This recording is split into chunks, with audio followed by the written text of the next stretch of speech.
ప్రజలు మొదలైన వెంటనే శ్రద్ధగా వింటాము, మధ్యలో వచ్చి పూజ చేయించుకోవడానికి సహాయం చేస్తాము. ఎందుకంటే బాబా మందిరాలు అంటేనే ముఖ్యంగా బాబా వారి హారతులు సత్సంగం ఇంపార్టెంట్. ఎక్కడ గుడి అన్నా కూడా బాబా మందిరం అంటేనే ప్రవచనాలు సత్సంగమే ఉంటుంది ఎక్కువ.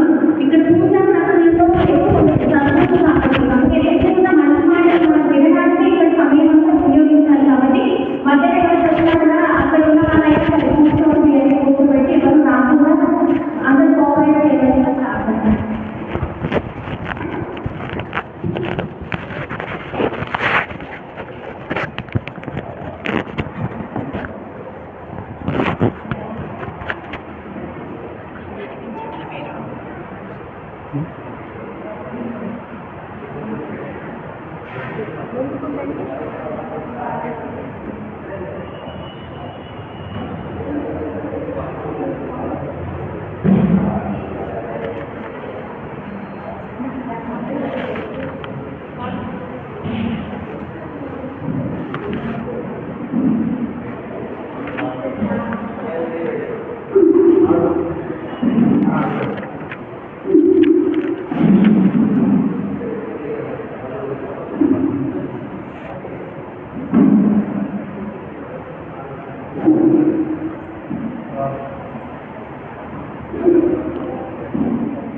ఓం శ్రీ సాయిరామ్.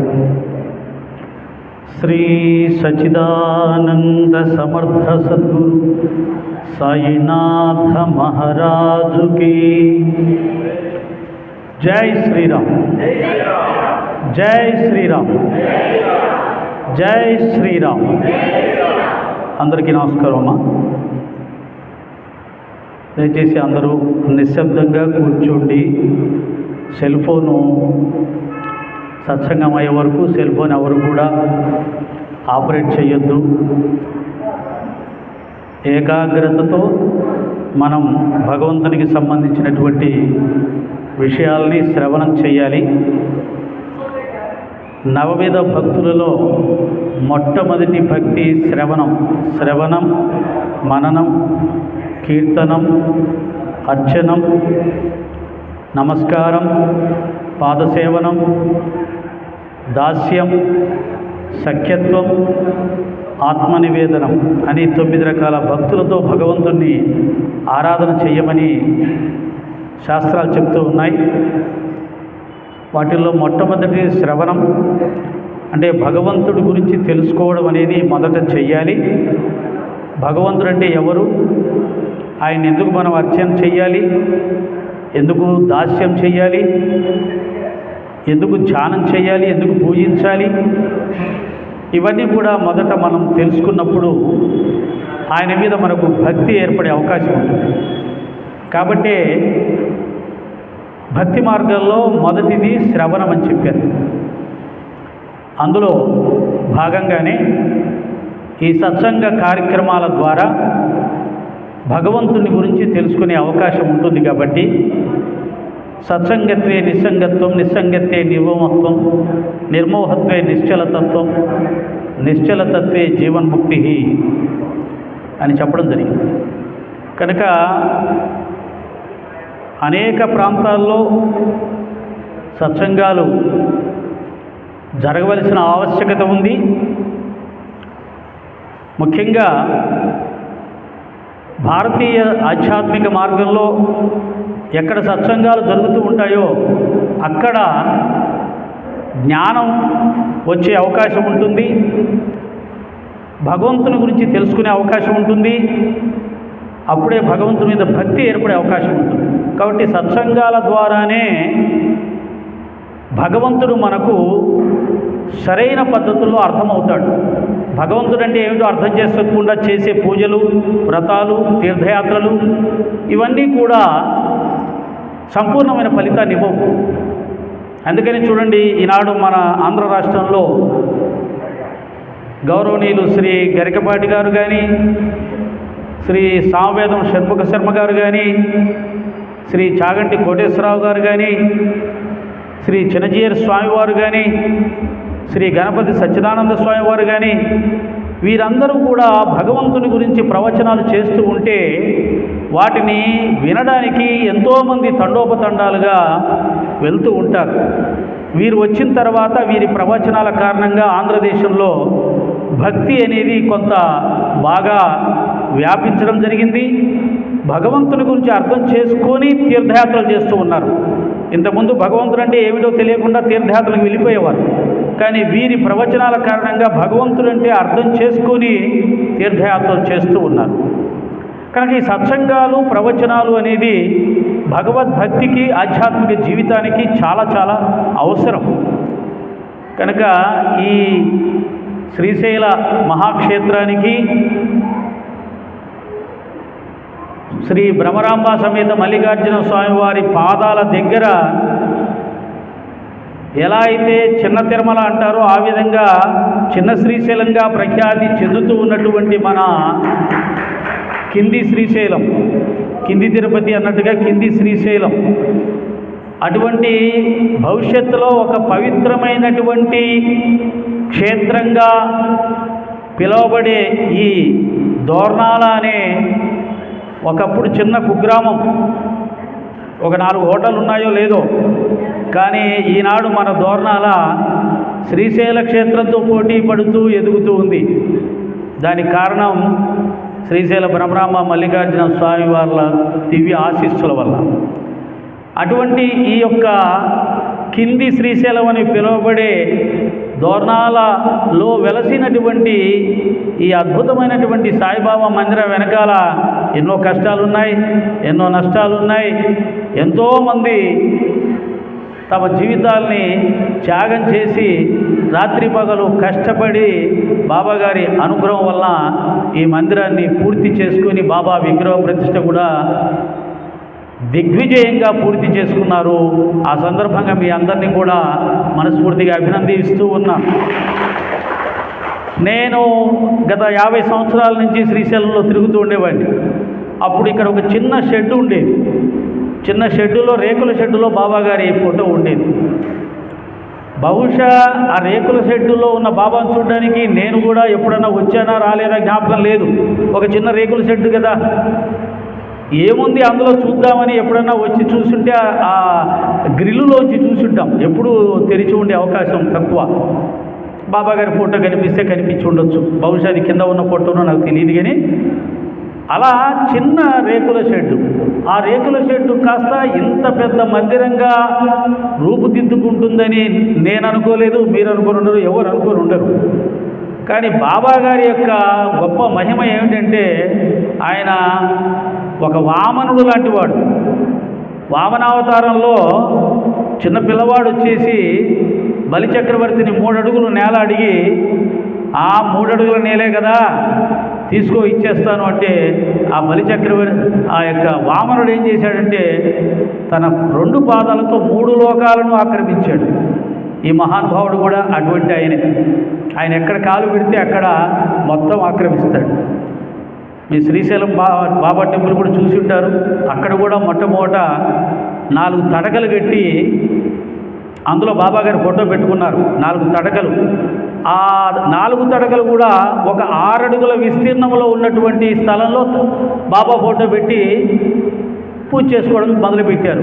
ఇప్పుడు మీరు వెళ్ళి చూస్తే దాదాపు 3.5 ఎకరాల స్థలంలో ఆయన తన మందిరాన్ని నిర్మింప చేసుకున్నారు.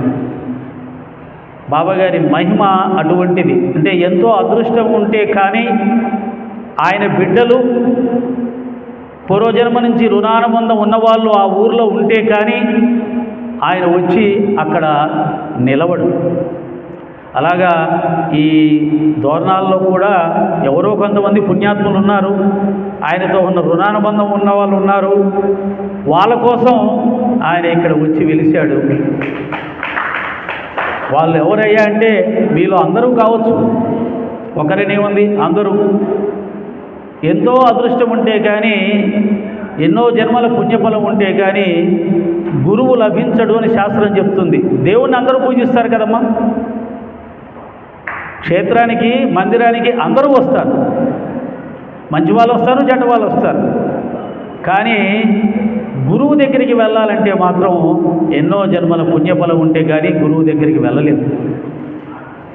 ఆ విధంగా సచ్చిదానంద సమర్థ సద్గురు సాయిబాబా వారి మందిర నిర్మాణంలో పాలు పంచుకొని మీరు ఎన్ని కష్టాలు పడ్డారో ఎన్ని ఇబ్బందులు పడ్డారో తెలియదు, కానీ ఈ దోర్నాలకి ఒక అద్భుతమైనటువంటి మందిరాన్ని నిర్మించడంలో మీరు మీ కుటుంబాలు పాలు పంచుకొని అటు 7 తరాలు ఇటు 7 తరాలు కూడా తరింప చేసుకున్నారు. ఈ దోర్నాల్లో అయ్యప్ప స్వామి మందిరం ఒకప్పుడు ఒక అద్భుతమైన మందిరం, ఎక్కడ అయ్యప్ప స్వామి మందిరం అంత గొప్పగా లేదేమో అన్నంతగా ఉండేది.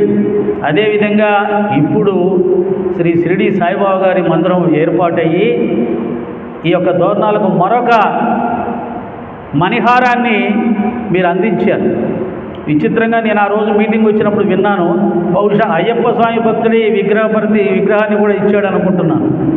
కాబట్టి ఆయన గురువు యొక్క తత్వం, గురువు యొక్క మహిమ తెలిసినవాడు కాబట్టి, అయ్యప్ప స్వామి భక్తుడు కాబట్టి భక్తి యొక్క లక్షణం, భక్తి వల్ల కలిగే ప్రయోజనం, భగవంతునికి సేవ చేసుకుంటే అది ఎన్ని తరాలుగా మనకు ఉపయోగపడుతుందని తెలిసినవాడు కాబట్టి అంత గొప్ప త్యాగం చేసి బాబావారిని కూడా ఆయన ఇక్కడ ప్రతిష్ఠించడానికి విగ్రహాన్ని మనకు సమర్పించడం జరిగింది. ఆ విధంగా ఆ గురువుగారు ఈ గురువుగారిని ఇక్కడ ఏర్పాటు చేయడానికి సహకరించాడు. ఇంకో రహస్యం ఏమిటంటే అయ్యప్ప స్వామి వారు దత్తాత్రేయ స్వామి అవతారం అంటారు.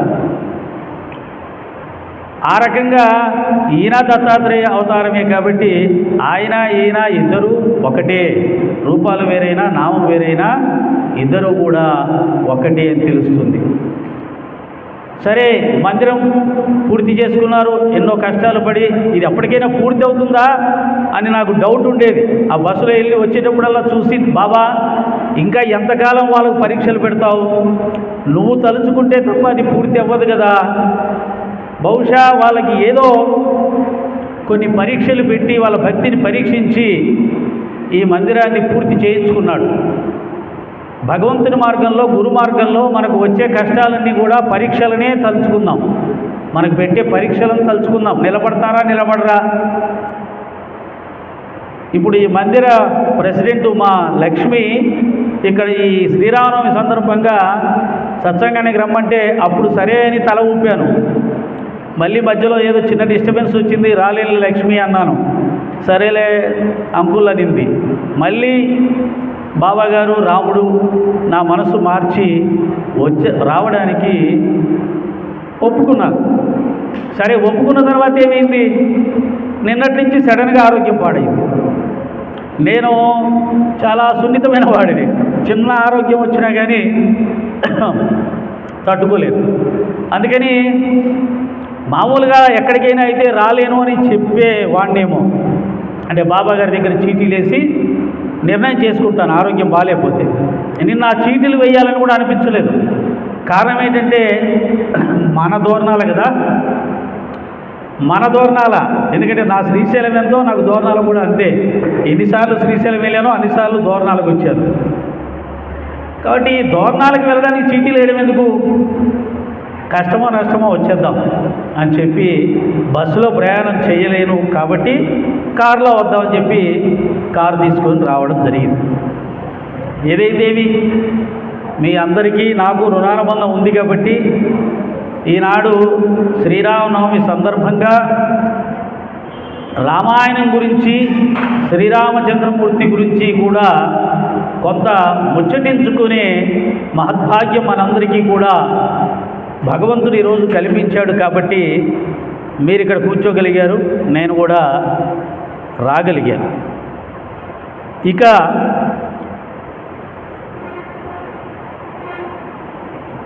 మా లక్ష్మి చెప్పింది, అంకుల్ ఇక్కడ అందరికీ రామాయణం తెలిసిందే కదా అనుకుంటారు, రామాయణం తెలియని వాళ్ళు ఎవరున్నారు? నిజమే కదా, భారతదేశంలో రామాయణం తెలియని హైందవులు ఎవరూ ఉండరు. ఎవరైనా ఉన్నారమ్మా రామాయణం తెలియని వాళ్ళు? చేతులు ఎత్తండి. రామాయణం మాకు తెలియదని ఎవరు ఉండరు, అవకాశమే లేదు. అయితే మనం ఒకసారి ఓంకారం చెప్పుకొని రామాయణంలోకి వెళ్దామా? కంగారు పడవాకండి. ఓంకారం అయిపోయాక రామాయణంలో కొన్ని ప్రశ్నలు వేస్తాం, మీరు సమాధానం చెప్పాలి. ఎందుకంటే మా అందరికీ రామాయణం బాగా తెలుసు కాబట్టి. ఓకే, సరే. అందరూ నిటారుగా వెన్నుపూస నిటారుగా పెట్టండి. ఓంకారం చెప్పుకుందాం.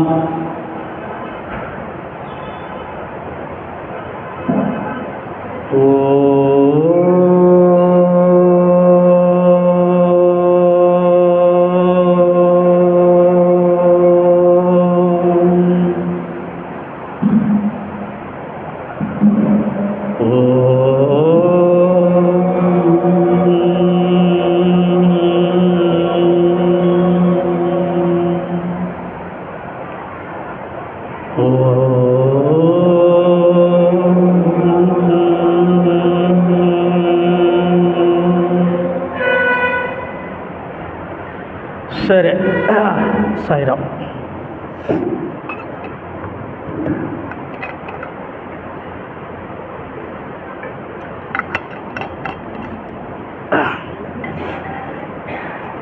విఘ్నేశ్వర స్వామి ఏమన్నా అలుగుతున్నాడేమో, ఎందుకంటే మొట్టమొదట నా ప్రార్థన చేయకుండా నువ్వు మాట్లాడుతున్నావని. వక్రతుండ మహాకాయ కోటి సూర్య సమప్రభా నిర్విఘ్నం కురు మే దేవా సర్వకార్యేషు సర్వదా.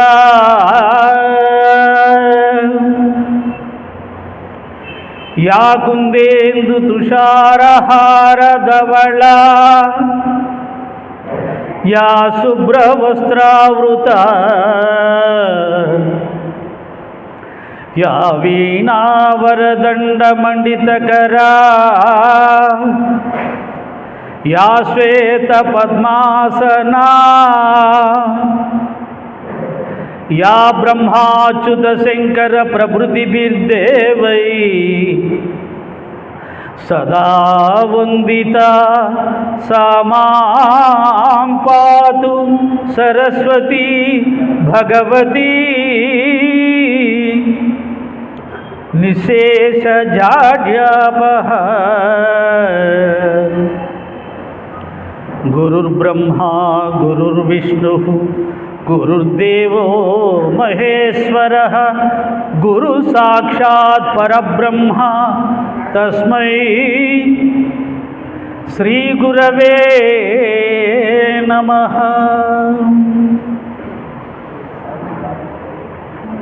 సదా సత్స్వరూపం చిదానందకందం జగత్సంభవస్థాన సంహార హేతుం స్వభక్తేచ్ఛయా మానుషం దర్శయంతం నమామీశ్వరం సద్గురుం సాయినాథం. నమామీశ్వరం సద్గురుం సాయినాథం. శ్రీ సచ్చిదానంద సమర్థ సద్గురు సాయినాథ్ మహారాజ్ की. శ్రీరామ జయ రామ జయ జయ రామ. శ్రీరామ జయ రామ జయ జయ రామ. శ్రీరామ జయ రామ జయ జయ రామ. శ్రీరామ జయ రామ జయ జయ రామ. ఓం సాయి శ్రీ సాయి జయ జయ సాయి. ఓం సాయి శ్రీ సాయి జయ జయ సాయి. ఓం సాయి శ్రీ సాయి జయ జయ సాయి. శ్రీరామ జయ రామ జయ జయ రామ. శ్రీరామ జయ రామ జయ జయ రామ. శ్రీరామ జయ రామ జయ జయ రామ. శ్రీరామ జయ రామ జయ జయ రామ. శ్రీరామ జయ రామ జయ జయ రామ. జై శ్రీరామ్.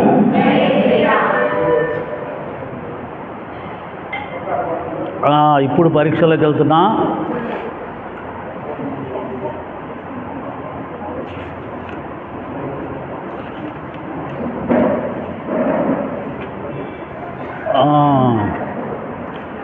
శ్రీరామచంద్రుని వంశం,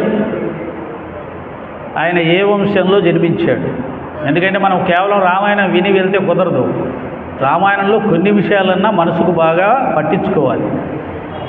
శ్రీశైలం గురించి చెప్పండి అని అంటే టకటక చెప్పేటట్టు ఉండాలి. దోర్నాల్లో ఉండి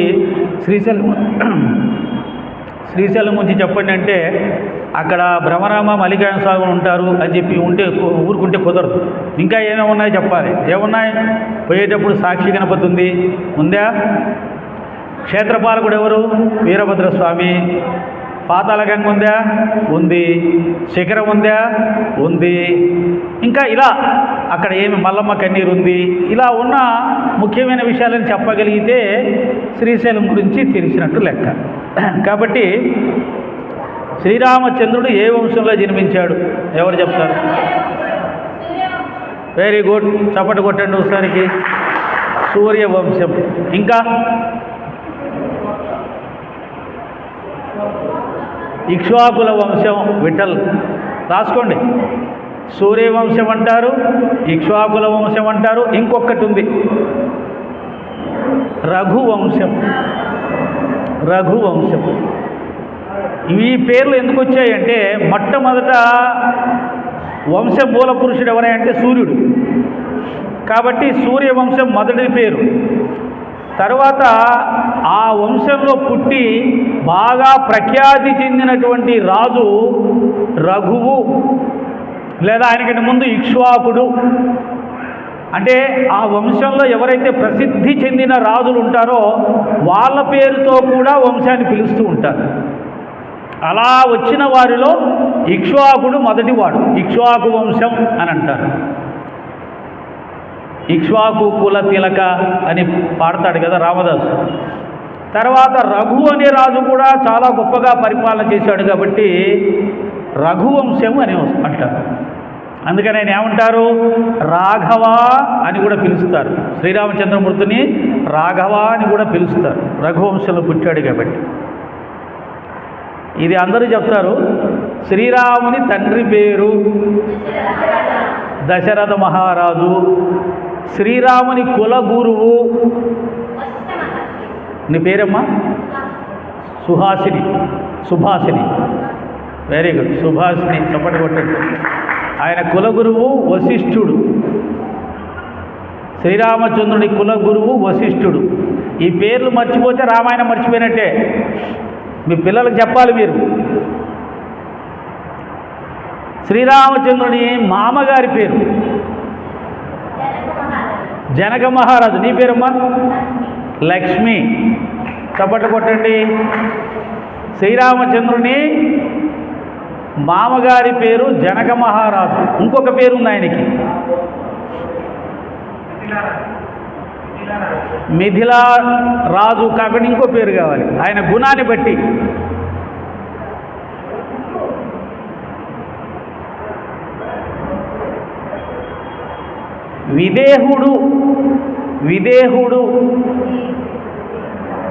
విదేహుడు అంటే ఏం లేదు, దేహము లేనివాడు. దేహం ఉండగానే దేహము లేని ఆత్మస్థితికి అంటే ఆత్మజ్ఞానం పొందినటువంటి వాడు. దశరథుడు పుత్ర సంతానం కోరి చేసిన యాగం పేరు పుత్రకామేష్టి యాగం చేశాడమ్మా. ఏం యాగం చేస్తే పుట్టాడు? రామచంద్రుడు పుత్రకామేష్టి యాగం చేస్తే పుట్టాడు. ఈ పేర్లన్నీ గుర్తు చేసుకుంటూ ఉంటే మనం రామాయణ కాలానికి వెళ్ళిపోయినట్టుగా అనుభూతి వస్తూ ఉంటుంది. పుత్రకామేష్టి యాగము ఎవరి ఆధ్వర్యంలో చేయించాడు? కాదు, అది అందరూ చెప్తారు, అందరూ అదే అనుకుంటారు.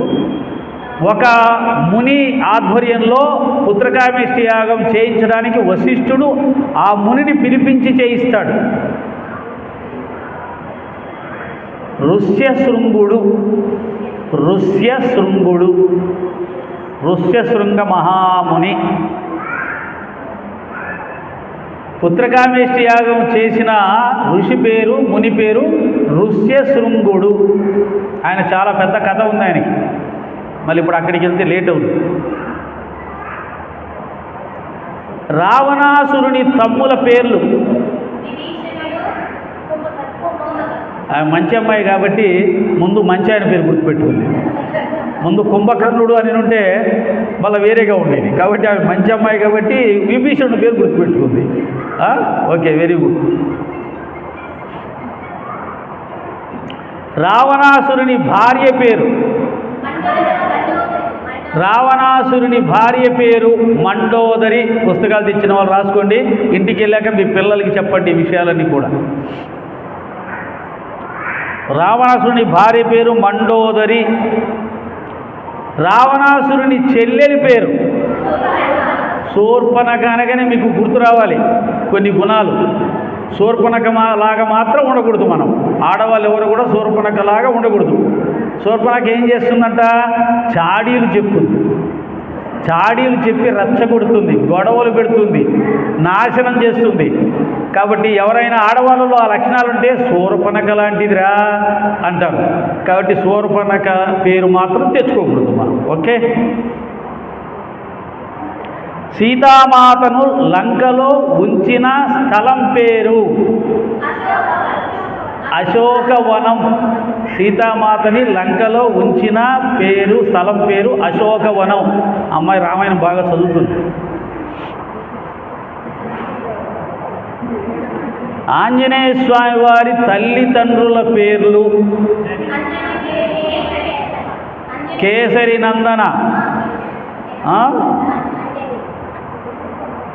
అంజనీదేవి కేసరి, అంజన కేసరి. ఆంజనేయ స్వామి ఎవరి అంశ?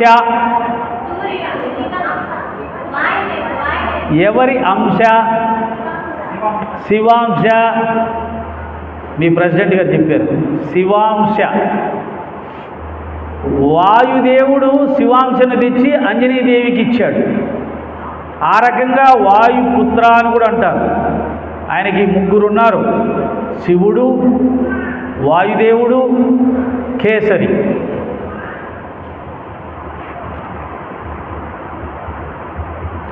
ఆంజనేయ స్వామి వారి గురువు పేరేమిటి? సూర్య భగవానుడు. సూర్యుడి దగ్గర విద్య నేర్చుకున్నాడు ఆంజనేయ స్వామి. వీరాంజనేయ అనే సినిమా ఉంటుందమ్మా, చూడండి, పిల్లలకు చూపించండి, అద్భుతంగా ఉంటుంది వీరాంజనేయ. అలాగే సంపూర్ణ రామాయణం చూపించండి. భగవంతునికి సంబంధించిన సినిమాలు, పాత సినిమాలన్నీ చూపించండి. భగవత్ సాక్షాత్కారం కలిగిన అనుభూతి మనకు కలుగుతుంది. అదృష్టవంతులం ఆంధ్రులం. శ్రీరాముడు చెట్టుచాటు నుండి చంపినటువంటి వానరుడు. శ్రీరామచంద్రుడు చెట్టుచాటు నుంచి చంపిన వానరుడు వాలి. రామాయణం అంతా మనం చెప్పేసుకుంటాం. ఈ పేర్లు అడిగేసి నేను వెళ్ళిపోవచ్చు. ఇంకా శ్రీరాముడు స్వయంవరంలో ఎక్కుపెట్టిన ధనస్సు పేరు శివధనస్సు. తెలిసిన వాళ్ళు రాసుకోక్కర్లేదు, తెలియని వాళ్ళు రాసుకోండి. శివధనుస్సు. భార్గవరాముడు ఈ ధనస్సును ఎక్కిపెట్టి చూడు అని ఒక ధనస్సునిచ్చాడు రాముడికి భార్గవరాముడు. ఆ ధనస్సు పేరేంటి?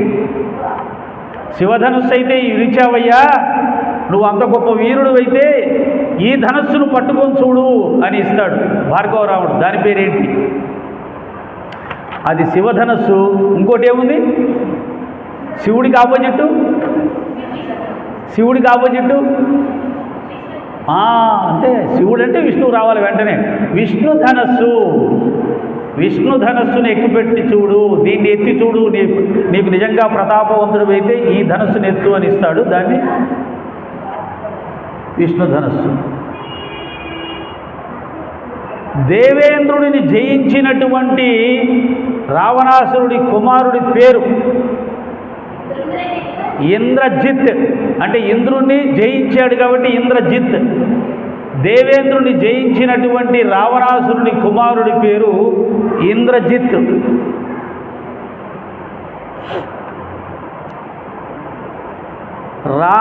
సీతామాతను అశోకవనంలో ఆమెకు అన్ని రకాల సహాయ సహకారాలుగా ఉంటూ ధైర్యం చెప్తూ ఉండేది ఒక రాక్షసి.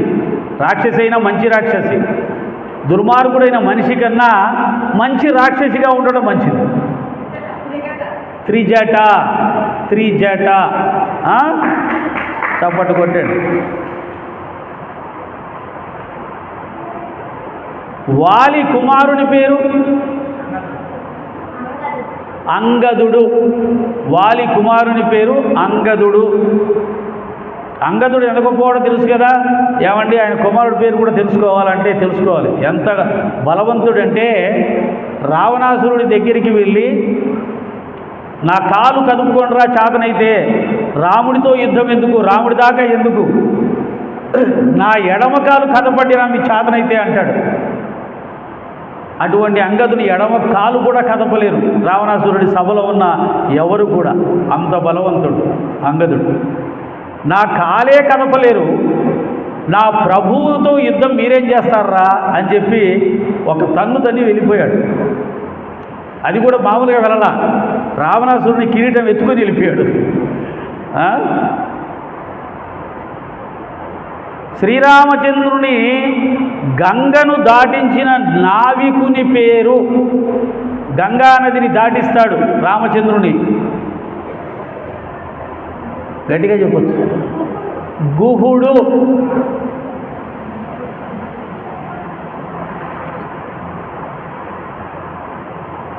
శ్రీరాముణ్ణి గంగా నదిని దాటించిన నావికుడి పేరు గుహుడు. శ్రీరాముడికి ఎంగిలి పండ్లను ప్రసాదంగా పెట్టినటువంటి భక్తురాలి పేరు శబరి. అందరూ ఒకటేసారి, వీళ్ళందరూ శబరులు, చాలామంది శబరులు ఉన్నారు ఇక్కడ. ఎందుకంటే భక్తురాముడు కాబట్టి ఆమెను పట్టుకున్నారు గట్టిగా. సీతమ్మ తల్లిని అపహరించేటప్పుడు అడ్డగించిన పక్షిరాజు పేరు జటాయువు.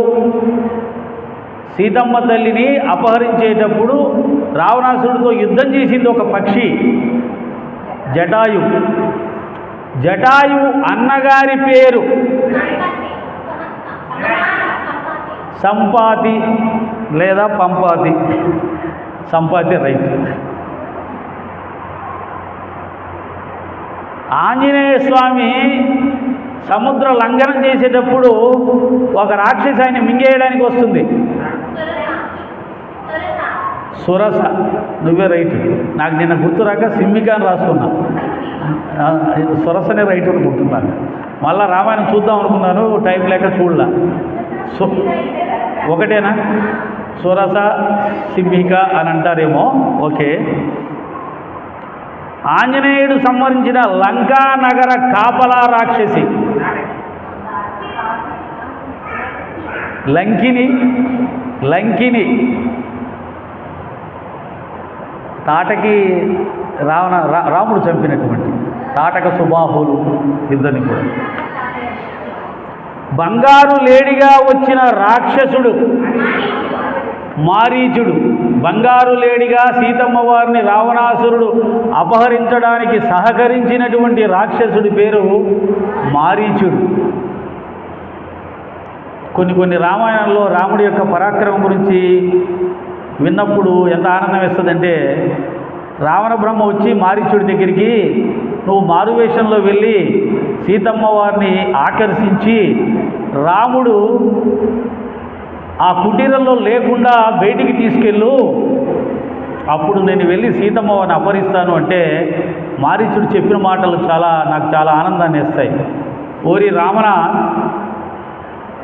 రామ బాణం సంగతి నీకు తెలియదు. ఆ బాణం దెబ్బ రుచి చూసిన వాడిని నేను, అందుకని చెప్తున్నాను, రాముడి జోలికి వెళ్ళొద్దు. రాముడు వేసిన బాణం తగిలి కొన్ని వందల యోజనాల దూరంలో వచ్చి పడ్డాను. ఇప్పటికి కూడా ఆ రామ బాణం దెబ్బ మరిచిపోలేకపోతున్నాను. ఇప్పుడు కూడా రామ రామ రామ అంటూ ఉన్నాను. రాముడి జోలికి వెళ్ళవాక అని చెప్తాడు. వెళ్తావా చంపమంటావా అంటాడు రావణాసురుడు. వీడు ఎలాగూ చంపుతాడు దుర్మార్గుడు.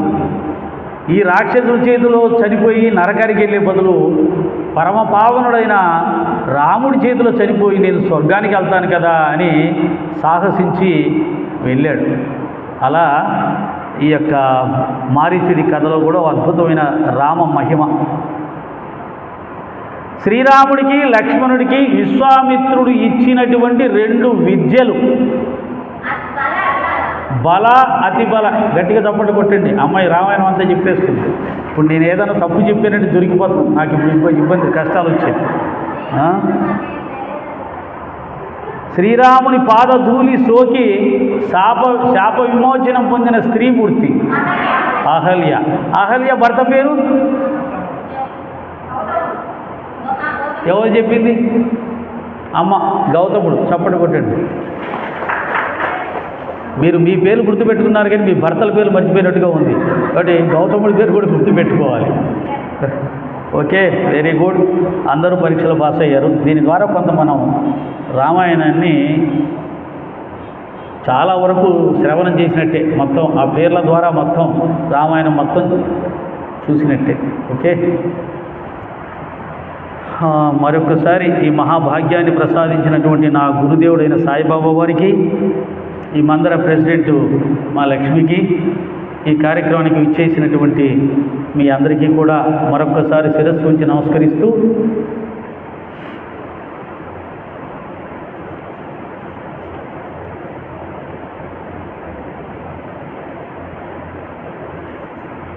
రామాయణం కదా, ఎక్కడ రామాయణం చెప్పినా మొట్టమొదట వాల్మీకి శ్లోకం చదువుకోవాలంట.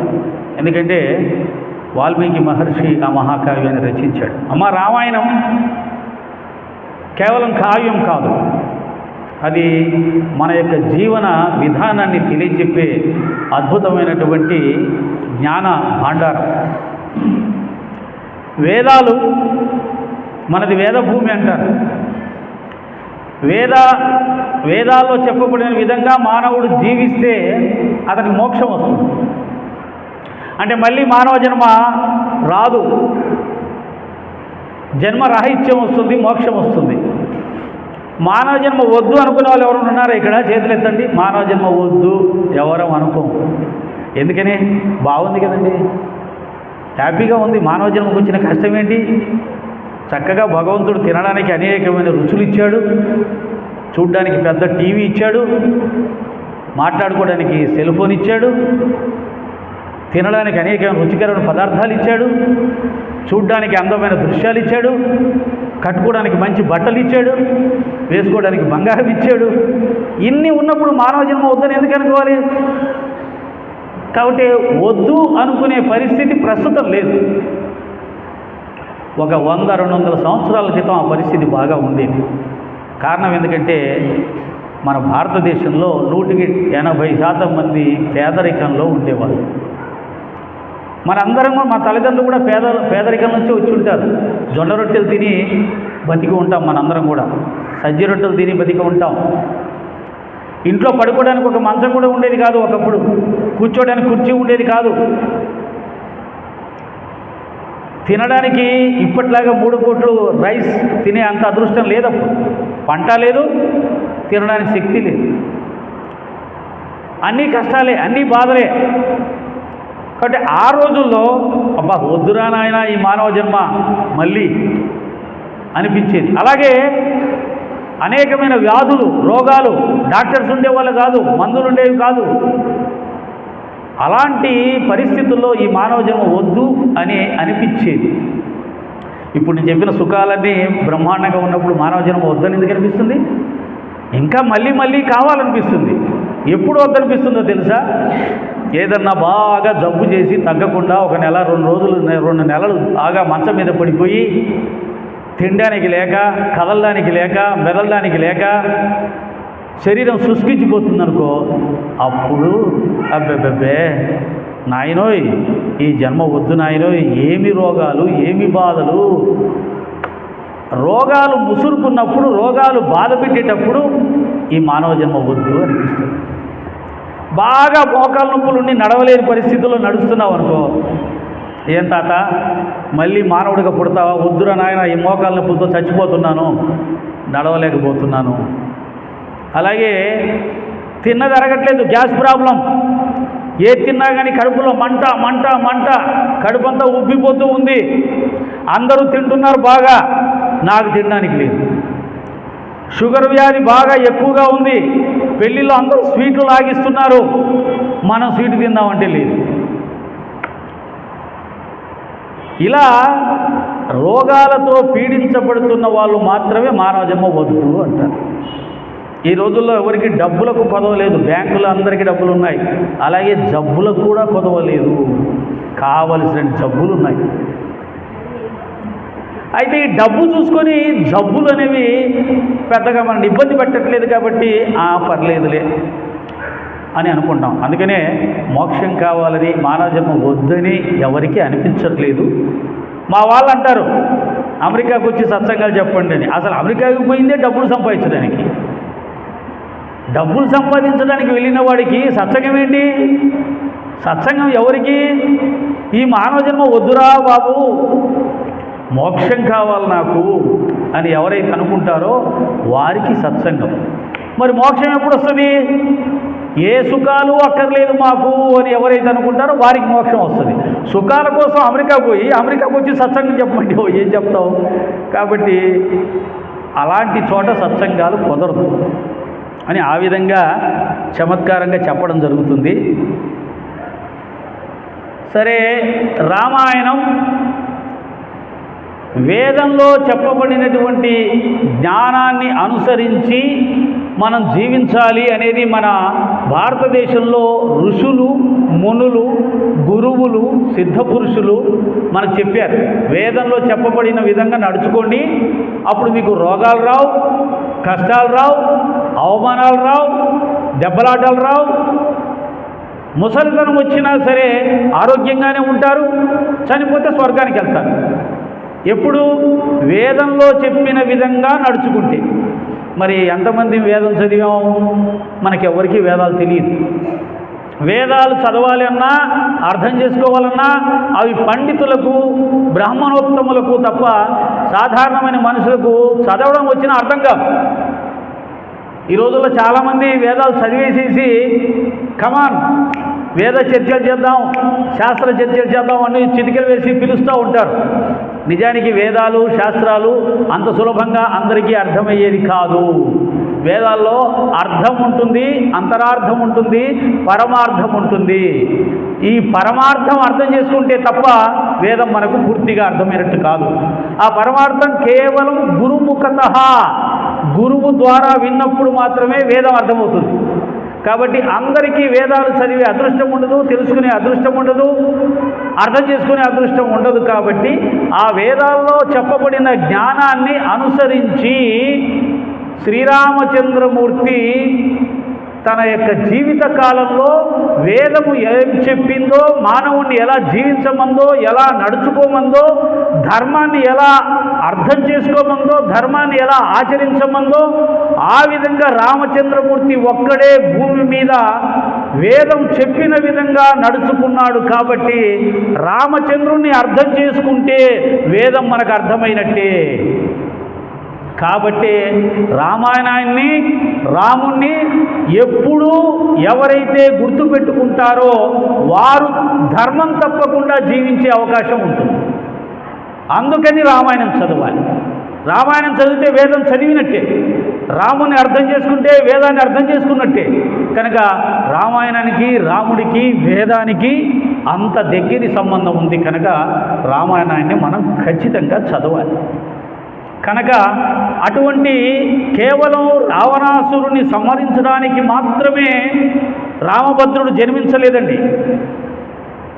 మానవ సమాజానికి ధర్మాన్ని నేర్పించడానికి, మానవ సమాజం వేదాన్ని అనుసరించి నడుచుకోవడానికి, మానవ సమాజం సులభంగా మోక్ష మార్గంలో ప్రయాణం చేయడానికి రామాయణం నడిచింది. రాముడు జన్మించాడు.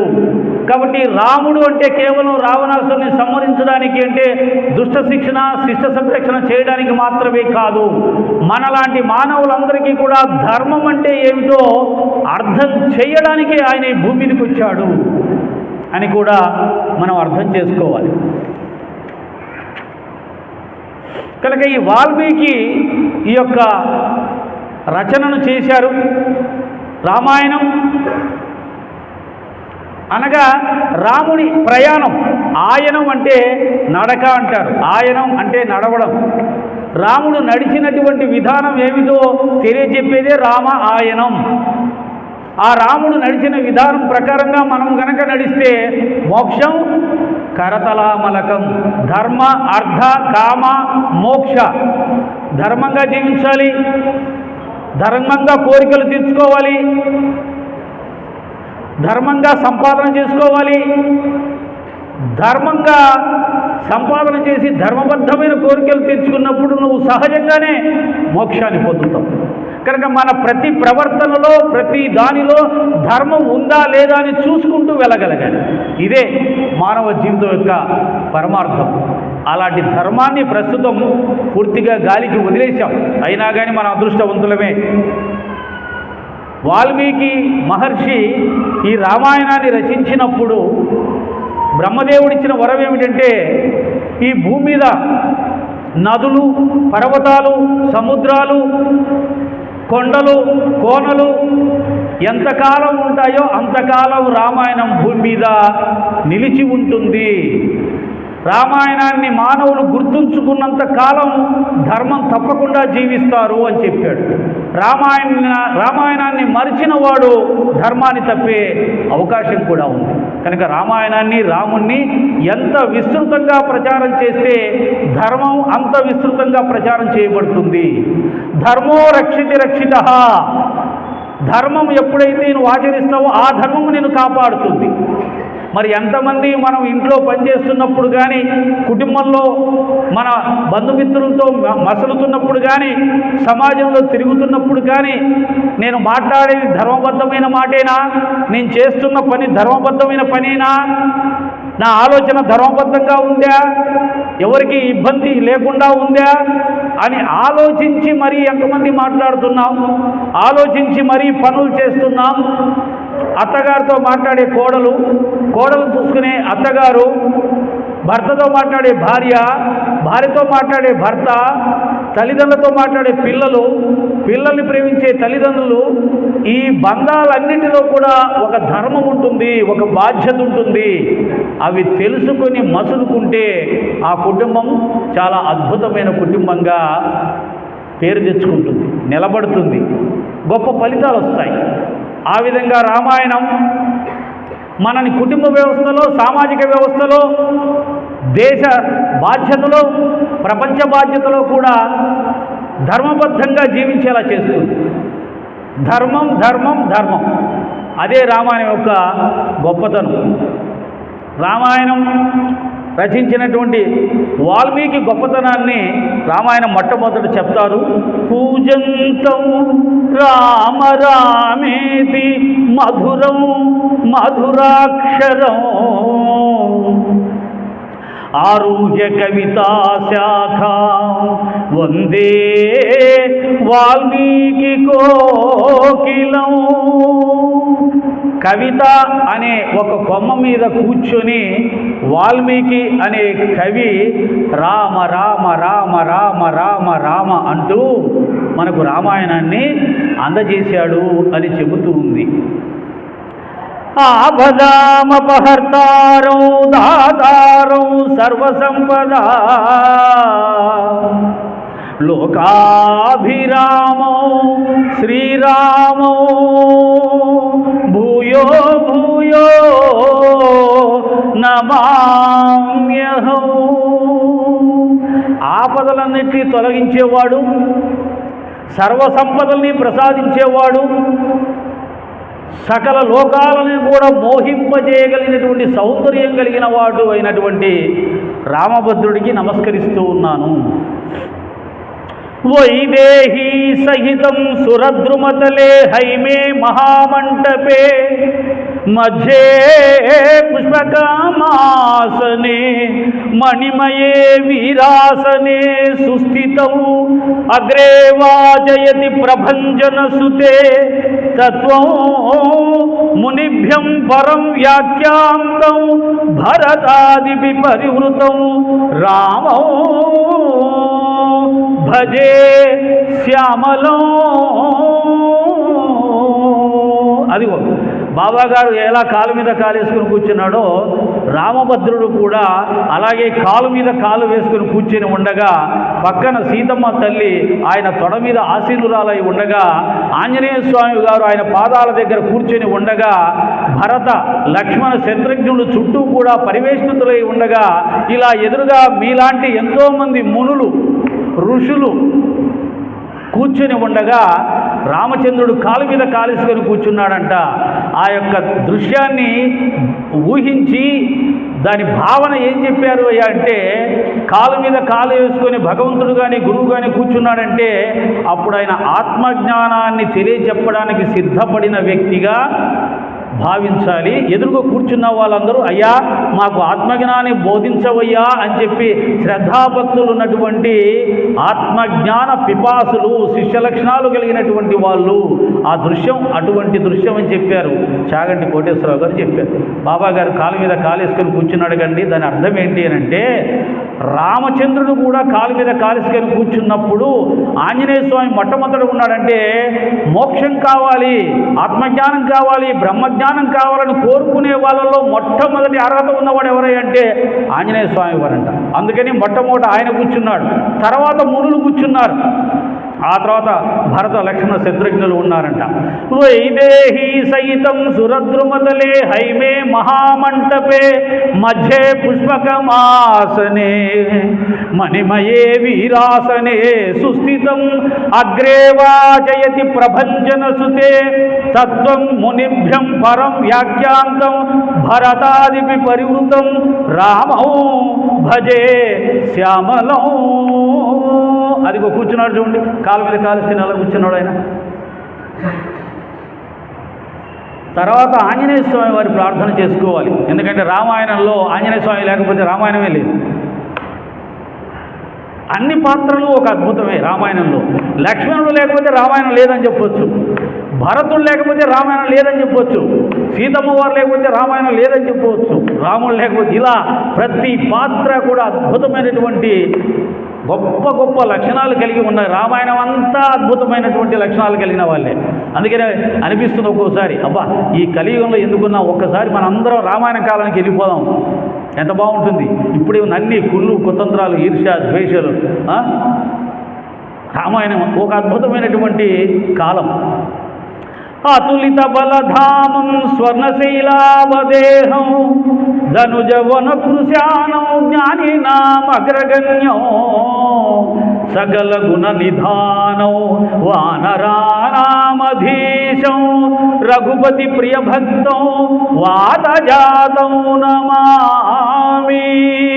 అతులిత బలధామం, ఇంత అని కొలవడానికి చెప్పడానికి అవకాశము లేని అంత బలము కలిగినటువంటి వాడు ఆంజనేయ స్వామి వాడు. అంత బలం ఉన్నవాడు రామభద్రుడి దగ్గరికి వచ్చేసరికి నీ దాసాన దాసున్నయ్యా, నీ పాదదాసున్నయ్యా, నీ పాద ధూళిలో ఒక కణాన్నయ్యా అని రాముడి యొక్క పాదాలు చూస్తూ ఉండిపోతాడు.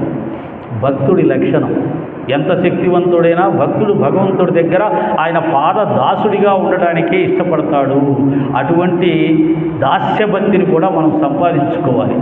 ఎత్ర ఎత్ర రఘునాథ కీర్తనం తత్ర తత్ర కృతమస్తకాంజలిం బాష్పవారి పరిపూర్ణలోచనం మారుతిం నమత రాక్షసాంతకం. ఎక్కడ ఎక్కడ రామనామం వినిపిస్తుందో అక్కడ ఆంజనేయ స్వామి ఆనంద బాష్పాలు రాలుస్తూ తన్మయత్వంలో మునిగిపోయి తనను తాను మర్చిపోయి ఉంటాడంట. ఈ సందర్భంగా నాకు ఒక విషయం జ్ఞాపకం వస్తుంది. రమణ మహర్షి గారి దగ్గర నాలాంటి భక్తుడు ఉన్నాడు. రోజు వచ్చే టయానికి రాకుండా 2 గంటలు లేటుగా వచ్చాడు. రమణ మహర్షి గారు అడిగారు, ఏమయ్యా ఎక్కడికి వెళ్ళి వచ్చావు, చాలా ఆలస్యమైంది అని. అయ్యా అక్కడ సాయిదాస్ అని ఒక ఆయన రామాయణం చెప్తూ ఉన్నాడు, వింటూ కూర్చున్నాను 2 గంటలు అన్నాడు. ఆహా, ఏం చెప్పాడు ఆయన అన్నాడు, సీతా శోక విలాపం, సీతా శోక విలాపం, అశోకవనంలో ఆ తల్లి పడ్డ కష్టాల గురించి చెప్పాడు. అనగానే రమణ మహర్షి వలవలమని ఏడ్చాడంట. కళ్ళ బట్టి నీరు అలా కారిపోతూ ఉందంట. ఆయనకేం అర్థం కాలేదు. అదేంటి స్వామి, ఆ పేరు వినగానే మీరు అలా ఏడ్చేస్తున్నారు ఏమిటి అంటే, సీతమ్మ తల్లి ఆ అశోకవనంలో పడ్డ కష్టాలు తలుచుకుంటూగానే నాకు ఇంత ఏడుపు వస్తుంది. ఆ 2 గంటలు వాడేం చెప్పాడు, నువ్వే విన్నావు, వాడికి ఏడుపు రాలేదు, నీకు ఏడుపు రాలేదు, ప్రశాంతంగా ఉన్నారు అందరూ కూడా. అని అంటే దాని అర్థం ఏంటంటే భక్తి లక్షణము, భక్తి కలిగిన వారి యొక్క స్థితి, పూర్ణమైన నిజమైన భక్తి కలిగిన వారి స్థితి ఎలా ఉంటుందంటే ఆంజనేయ స్వామి ఎలా ఉంటుంది. రామా అనగానే ఆయనకు రాముడు జ్ఞాపకం వచ్చి ఆయన కళ్ళెంబటి ఆనంద బాష్పాలు రాలిపోతాయి. అంత అనుబంధం ఉంది రాముడితోటి ఆయనకి. మనం కొన్ని గంటలు నేను చెప్తాను, గంటలు మీరు వింటారు, మనం అలాగే ఉంటాం. మనకెందుకు ఆనంద బాష్పాలు రావట్లేదు అని అంటే ఆయనతోటి అంత కనెక్షను మనకు ఇంకా ఏర్పడాలి. అది నీ ఇష్టదైవం ఎవరైనా కానీ, నీ ఇష్టదైవం శివుడైతే శివుడి పేరు వినగానే నీకు ఆనందం కలగాలి. నీ ఇష్టదైవం సాయినాథుడైతే సాయినాథుడి పేరు వినగానే ఆనంద బాష్పాలు రావాలి. రాముడైతే రాముడు, అంత అనుబంధం పెంచుకోవాలి. అది ఎప్పుడు వస్తుంది, బాగా పిచ్చి పట్టాలి, భక్తి పిచ్చి పట్టాలి. భక్తి పిచ్చి పడితే ఇంట్లో ఉంచుకోరండి, గెంటేస్తారు, మళ్ళీ అదొక సమస్య. మనం అందుకనే భక్తి పిచ్చి పడుతున్నా మళ్ళీ ఆపుకుంటాం, కొద్దిగా వద్దు, వాళ్ళ ఆయన రాగానే ఎమ్మటే తుడుచుకొని ప్రశాంతంగా నవ్వుకుంటూ వచ్చేయాలి. లేకపోతే ఏంటి నీకు ఇంత భక్తి పిచ్చా, రేపటి నుంచి గుడికి వెళ్ళడం మానే, ఈ సత్సంగాలు ఎక్కువైపోయినాయి నీకు అని చెప్పేసి ఇంట్లో వాళ్ళు భక్తి కూడా తగ్గించేస్తారు. మా మిత్రుడు ఒక ఆయన చెప్పేవాడు, మన పక్కింట్లో రామకృష్ణ పరమహంస లాంటి భక్తుడు ఉంటే ఆనందిస్తాం, వెళ్ళి దర్శనం చేసుకుంటాం, నమస్కారం పెట్టుకుంటాం. ఏమండి పక్కన మన వెంకయ్యమ్మ గారి కొడుకు రామకృష్ణ పరమహంసలాగా చాలా గొప్పవాడు అయ్యాడంట, వెళ్ళి నమస్కారం పెట్టుకుందాం అంటాం. మన అబ్బాయి రామకృష్ణ పరమహంసలా తయారవుతుంది. నీకు బుద్ధి జ్ఞానం ఉందారా, ఇంత చిన్న వయసులో ఏంటి భక్తి ఇవన్నీ? వెళ్ళి చక్కగా చదువుకో, అసలు రేపటి నుంచి ఆయన దగ్గరికి వెళ్ళవగా. మన అబ్బాయిల భక్తులైతే ఒప్పుకో, పక్క వాళ్ళ భక్తులైతే నమస్కారం పెట్టుకొని వస్తాం. అలా ఉంటుంది. అలా ఒక తమాషా అయినటువంటి సామాజిక వ్యవస్థలో ఇటువంటి పరిస్థితులు ఉంటాయి. కనుక రామచంద్రుని నామం వినగానే ఆనంద బాష్పాలు కాల్చే ఆంజనేయ స్వామి భక్తిని మనం సంపాదించుకోవాలి. అప్పుడప్పుడు, ఎప్పుడు కాకపోయినా అప్పుడప్పుడు. నేను బాబాని ఎప్పుడు అడుగుతుంటాను, ఏమయ్యా రోజుకు ఒక్కసారైనా నీ నామస్మరణం చేసిన వెంటనే కళ్ళల్లో ఆనంద బాష్పాలు వచ్చేలాగా చూడవయ్యా. రోజంతా ఎలాగూ రాదు, టైంపాస్ చేస్తూనే ఉంటాం, కానీ ఆయన కోసం ఒక్కసారి ఆయన గురించి తలుచుకొని ఆయన గురించి సంకీర్తన చేసుకున్నప్పుడు ఆనంద బాష్పాలు రాలితే దానినే బ్రహ్మానందం అంటారు. బ్రహ్మానందం, ఆత్మానందం, భగవదానందం. భగవంతుడికి సంబంధించిన ఆనందం కలిగినప్పుడు ఏమైందంటే మనసంతా కూడా చాలా నవనీతంలాగా అయిపోతుంది, వెన్నపూసలా అయిపోతుంది అనమాట. ఆ వెన్నపూస కొద్దిగా వేడి, భక్తి అనే వేడి తగిలితే వెంటనే కరిగిపోతుంది అనమాట. భక్తి లక్షణం అది, భక్తుల లక్షణం అది. భక్తుడు ఎవరిని పల్లెత్తు మాట అనడు, ఎవరిని బాధ పెట్టడు. వీలైతే వాడు బాధపడతాడు, ఆమె బాధపడుతుంది, కానీ ఎవరిని ఒక్క మాట కూడా అనరు. ఇది శుద్ధమైన భక్తుల లక్షణం. కాబట్టి భగవంతుడు భక్తికి వశ్యుడు అంటే అర్థం ఏంటంటే భక్తురాలు చాలా సున్నితంగా ఉంటారు, చాలా మెత్తగా ఉంటారు, చాలా మంచిగా ఉంటారు. కాబట్టి వాళ్ళకి భగవంతుడు లొంగుతాడు. ఇది నేర్చుకోవాలి. మనోజవం మారుతతుల్య వేగం, మనోజవం మారుతతుల్య వేగం. ఆంజనేయ స్వామి లక్షణాలు ఇవన్నీ. మనోజవం అంటే ఆయన మనస్సు అంత స్పీడ్గా పరిగెడతాడు. గాలి కన్నా స్పీడ్గా పరిగెత్తేది ఏంటి? మనస్సు. అన్నిటికంటే వేగంగా వెళ్ళేది గాలి, గాలి కన్నా వేగంగా పరిగెత్తేది మనస్సు. ఆంజనేయ స్వామిలో 2 లక్షణాలు ఉన్నాయి. ఆయన వాయువుతో సమానంగా పరిగెడతాడు, మనస్సు కన్నా వేగంగా పరిగెట్టగలడు. మనోజవం, అలాగే మనోజవం అంటే మనస్సును జయించినటువంటి వాడు. మనందరం మనస్సు నడిపినట్టుగా నడుస్తాం. అది తినాలి అంటే తింటాం. మనస్సు ఏమండి అది చూస్తుంది, వీడికి షుగరు, పెళ్ళిళ్ళలో స్వీట్ పెట్టారు, తట్టుకోలేడు, నాకు అది కావాలంటది, ఆ తినేలే ఒక్కసారి ఏమవుతుందిలే అని తింటాడు. అది చూడకూడదు కానీ అది చూస్తాను అని గొడవ చేస్తుంది, సరే చూడు ఒకసారి చూసేస్తాడు. అది వద్దు, మన దగ్గర డబ్బులు లేవు, ఆమె దగ్గర డబ్బులు ఉంటే ఆమె కొనుక్కుంది, మన దగ్గర డబ్బులు లేవు, అబ్బాయి లేదు అది కూడా నేను కొనుక్కుంటే తప్ప నిద్రపోను అంటది. వాళ్ళ ఆయన్ని సతాయించి అప్పు చేసైనా సరే అది కొనుక్కునే వరకు వదిలిపెట్టదు. ఇలా మనందరం మనస్సు చేతిలో బానిసలు. అది ఏం కావాలంటే అది దానికి ఇచ్చేసి పిల్లవాడిని జోగొట్టేట్టుగా జోగొడుతూ ఉంటాం. నిజానికి అది కరెక్ట్ కాదు. మనస్సును మన అధీనంలో పెట్టుకోవాలి. మనస్సు ఏదైనా కోరుతుంది అంటే అది మంచిదా కాదా, మన అర్హత ఉందా లేదా, ధర్మమా కాదా అని ఆలోచించి, అది ధర్మం కాకపోయినా, మంచిది కాకపోయినా, మనకు అర్హత లేకపోయినా, శక్తి లేకపోయినా నోరు మూసుకొని కూర్చో, మనకు అర్హత లేదు అని చెప్పి దాన్ని మన చేతిలో పెట్టుకొని, అదుపులో పెట్టుకొని జీవించిన వాళ్ళు ఆంజనేయ స్వామిలాగా విజయాలు సాధిస్తారు.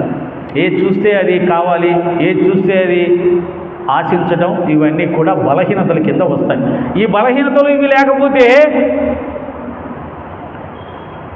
ఇక్కడ చెప్పచ్చో చెప్పకూడదు మళ్ళీ, ఈ బలహీనతలు ఇవి లేకపోతే మందిరాల కంటే మందు షాపులు ఎందుకు ఎక్కువ ఉంటాయి? మందిరాల కంటే మందు షాపులు ఎందుకు ఎక్కువ ఉంటాయి? మందిరాలకు రమ్మంటే ఎవరు రావట్లేదు, అంత ఆడవాళ్ళే వచ్చారు, మగవాళ్ళు ఏరి అక్కడికి ఏమైనా పోయారా?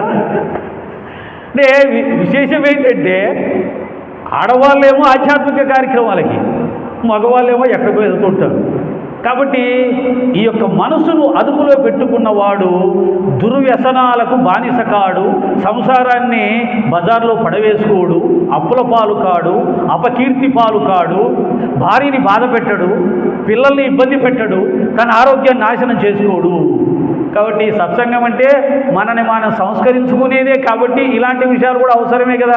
ఎందుకంటే ఈ సమాజంలో అటువంటి అలవాట్లతోటి జీవితాల్ని నాశనం చేసుకుంటున్న వాళ్ళు చాలామంది ఉన్నారు. అటువంటి వాళ్ళ కుటుంబాల్లో మనలో కూడా చాలామంది ఉంటాం. కాబట్టి మనసును అదుపులో పెట్టుకున్నవాడు మంచి చెడు వివేకం తెలుసుకొని మంచిని మాత్రమే స్వీకరిస్తాడు, చెడును వదిలివేస్తాడు.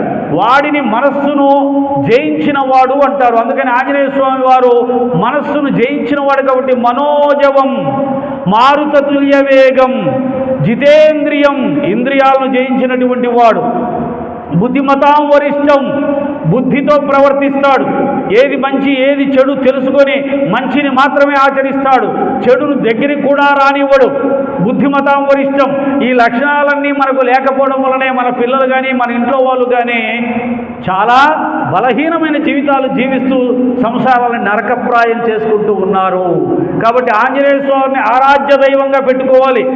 అప్పుడు ప్రతి ఒక్కడు శారీరకంగా బలంగా ఉంటాడు, మానసికంగా బలంగా ఉంటాడు, గొప్ప వ్యక్తిగా ఎదుగుతాడు. మనోజవం, మారుతతుల్య వేగం, జితేంద్రియం, బుద్ధిమతాం వరిష్టం, వాతాత్మజం, వానరయూధ ముఖ్యం, శ్రీరామదూతం శిరసా నమామి. వానరులలో శ్రేష్టమైనటువంటి వాడు, శ్రీరాముని దూతలలో అత్యంత ముఖ్యమైనటువంటి వాడు. అటువంటి ఆంజనేయ స్వామి వారికి నేను నమస్కరిస్తూ ఉన్నాను. అమ్మా గుర్తుపెట్టుకోండి, మీ బిడ్డలకు ఆంజనేయ స్వామి వారి యొక్క చరిత్రను చెప్పండి, ఆయన లక్షణాలు తెలియచెప్పండి, హనుమాన్ చాలీసాని పారాయణం చేయించండి.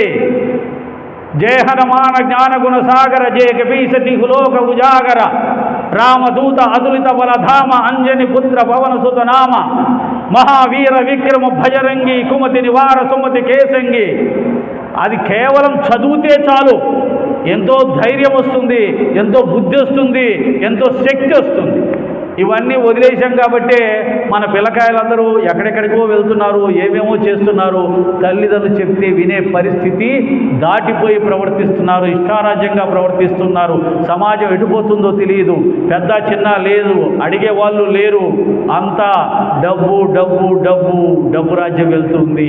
కనుక పిల్లలకి రామాయణం, ఆంజనేయ స్వామి, రాముడి గుణగణాలు, సీతమ్మ తల్లి లక్షణాలు తెలియజెప్తే మన ఆడబిడ్డలు సంసారాలు చేసుకుంటారు, కాపురాలు నిలబెట్టుకుంటారు. సీతమ్మ తల్లి లక్షణాలు చెబితే, రాముడి లక్షణాలు తెలియజెప్తే మన మగపిల్లలు బుద్ధిమంతుల్లా జీవిస్తారు, భార్యతో చక్కగా కాపురం చేస్తారు, భార్యని ప్రేమిస్తారు, ఏకపత్ని వ్రతం పాటిస్తారు, సంసారం నిలబడతాయి.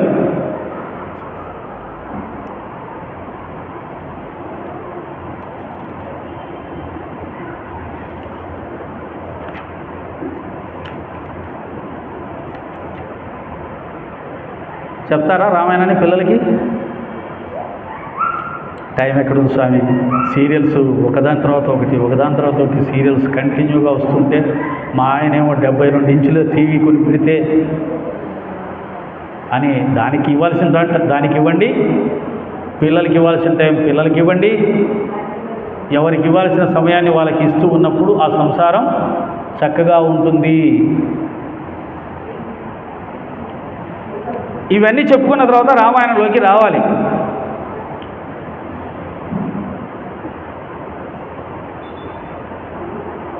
పరిత్రాణాయ సాధూనాం వినాశాయ చ దుష్కృతాం ధర్మ సంస్థాపనార్థాయ సంభవామి యుగే యుగే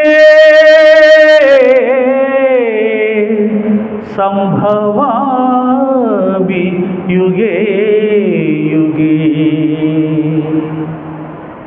ఇది ఎవరు పాడారు? కృష్ణుడు. ఎప్పుడు? దేంట్లోది ఇది? భగవద్గీత. ఓకే, ఆ తల్లిలాగా మన యొక్క భారత భాగవత రామాయణాల భగవద్గీతల్ని మనం చదివినప్పుడు వాటికి సంబంధించినటువంటి జ్ఞానం ఉంటుంది. మన దగ్గర అది ఉన్నప్పుడే మన పిల్లలు కూడా మనం చెప్పగలుగుతాం. అప్పుడు మన పిల్లలు చెడిపోయారనే మాటే రాదు. ఒకటే బాగా గుర్తుపెట్టుకోండి, పిల్లలు చెడిపోయారు మా వాడు మా అమ్మాయి అంటే దాని బాధ్యత ఎవరిది? తల్లిదండ్రులది. అటు మీకు చెప్పాల్సిన అవసరం లేదు. దాదాపుగా ఇక్కడికి వచ్చారు అని అంటే మీరు అందరూ కూడా అంతో ఎంతో రామాయణ భారత భాగవతాలకు సంబంధించిన జ్ఞానం, దాన్ని ప్రేమించే లక్షణం ఉంటే తప్ప ఇక్కడికి రాలేరు. ఎంతమంది ఉంటారు? చాలామంది ఉంటారు. ఎంతమందికి ఈ విషయం తెలుసు? చాలామందికి తెలుసు. కానీ ఈ యొక్క 60-70 మందికి మాత్రమే అదృష్టం వచ్చింది అని అంటే వారు అందులో ఉన్నారు. పూర్వజన్మ సుకృతం వల్ల, భాగ్యం వల్ల, పుణ్యం వల్ల భగవంతుడి గురించి తెలుసుకోవాలనే జిజ్ఞాస అనే ఒక లక్ష్యం కలుగుతుంది. పూజలు వ్రతాలు రమ్మంటే ఎవరైనా వస్తారమ్మా. సత్సంగాలకు రమ్మంటే అందరూ రాలేరు. ఎందుకంటే సత్సంగాలకు రావాలంటే జిజ్ఞాసుల స్థాయి ఉండాలి. అంటే భగవంతుని పొందడానికి 4 రకాల స్థాయిలు ఉంటాయి. ఆర్తులు, అర్ధార్థులు, జిజ్ఞాసులు, ముముక్షువులు. ఆర్తులు అంటే కష్టాల్లో ఉన్నవాళ్ళు. కష్టాలు ఉన్న వాళ్ళందరూ గుళ్ళకు పరిగెత్తుకొని వస్తారు. కోరికలు, అర్ధార్థులు, కోరికలు ఉన్నవాళ్ళు గుడికి వస్తారు. ఈ రెండూ లేకుండా గుడికి రమ్మంటే రారు. ఈ రెండూ లేకుండా సత్సంగానికి ఎవరు వస్తారా అంటే భగవంతుని గురించి మేము వినాలనుకుంటాం, తెలుసుకోవాలనుకుంటున్నాం అని ఎవరైతే అనుకుంటారో వారు వస్తారు సత్సంగాలకి. వారినే జిజ్ఞాసువు అన్నాడంటే 2 మెట్లు దాటి 3వ మెట్టుకు వచ్చిన వారిని జిజ్ఞాసువులు అంటారు. మీరందరూ ఆ స్థాయికి వచ్చారని, రావాలని నేను భావిస్తూ ఉన్నాను. అయితే భగవంతుడికి కూడా మనలాగే ఒక కర్మ ఉంది, ఒక బాధ్యత ఉంది, ఒక పని ఉంది. ఏమిటా పని అంటే ఇదిగో ఇదే: పరిత్రాణాయ సాధూనాం వినాశాయ చే దుష్కృతాం ధర్మ సంస్థాపనార్థాయ సంభవామి యుగే యుగే.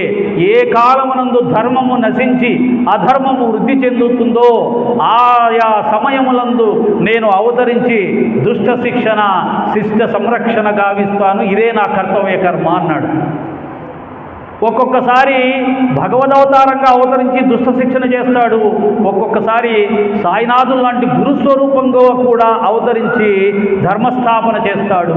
ఈ కలియుగంలో మానవులందరూ అజ్ఞానంలో ఉంటారు కాబట్టి సంహరించడానికి కావలసినంత రాక్షస లక్షణాలు అందరికీ ఉండవు కాబట్టి మంచి వాళ్ళలా నటిస్తూ చెడ్డ పనులు చేస్తూ ఎవరికీ దొరకకుండా ఉంటారు కాబట్టి పెద్ద మనుషుల్లాగా నటిస్తూ చిన్న బుద్ధులతో జీవిస్తూ ఉంటారు కాబట్టి వీరిలో ఉన్న అజ్ఞానము దానికి కారణం కాబట్టి అజ్ఞానానికి జ్ఞానమే మందు కాబట్టి జ్ఞానానికి గురువు అధిష్టాన దేవత కాబట్టి ఈ కలియుగంలో ఉన్న మానవుల యొక్క అజ్ఞానాన్ని తొలగించి జ్ఞానాన్ని ప్రసాదించి వారిని ధర్మ మార్గంలో నడిపించడానికి భగవంతుడు గురు స్వరూపంగా కూడా అవతరిస్తూ ఉంటాడు.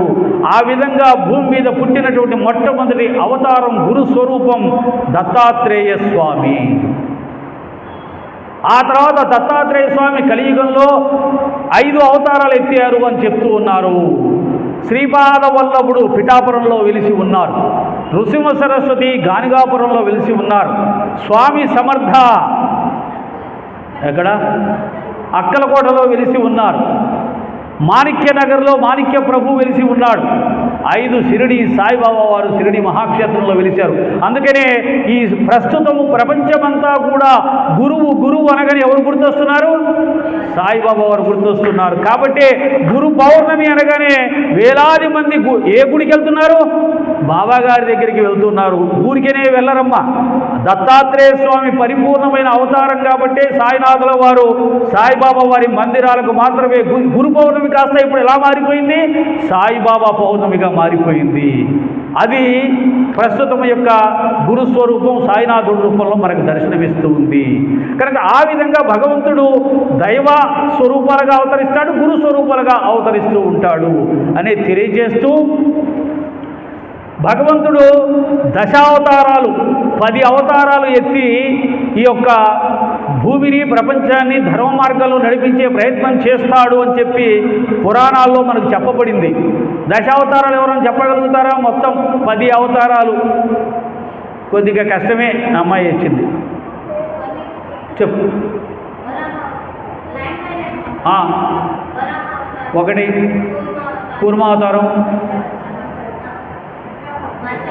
మత్స్యావతారం 3, 4, 5, 6, 7, 8.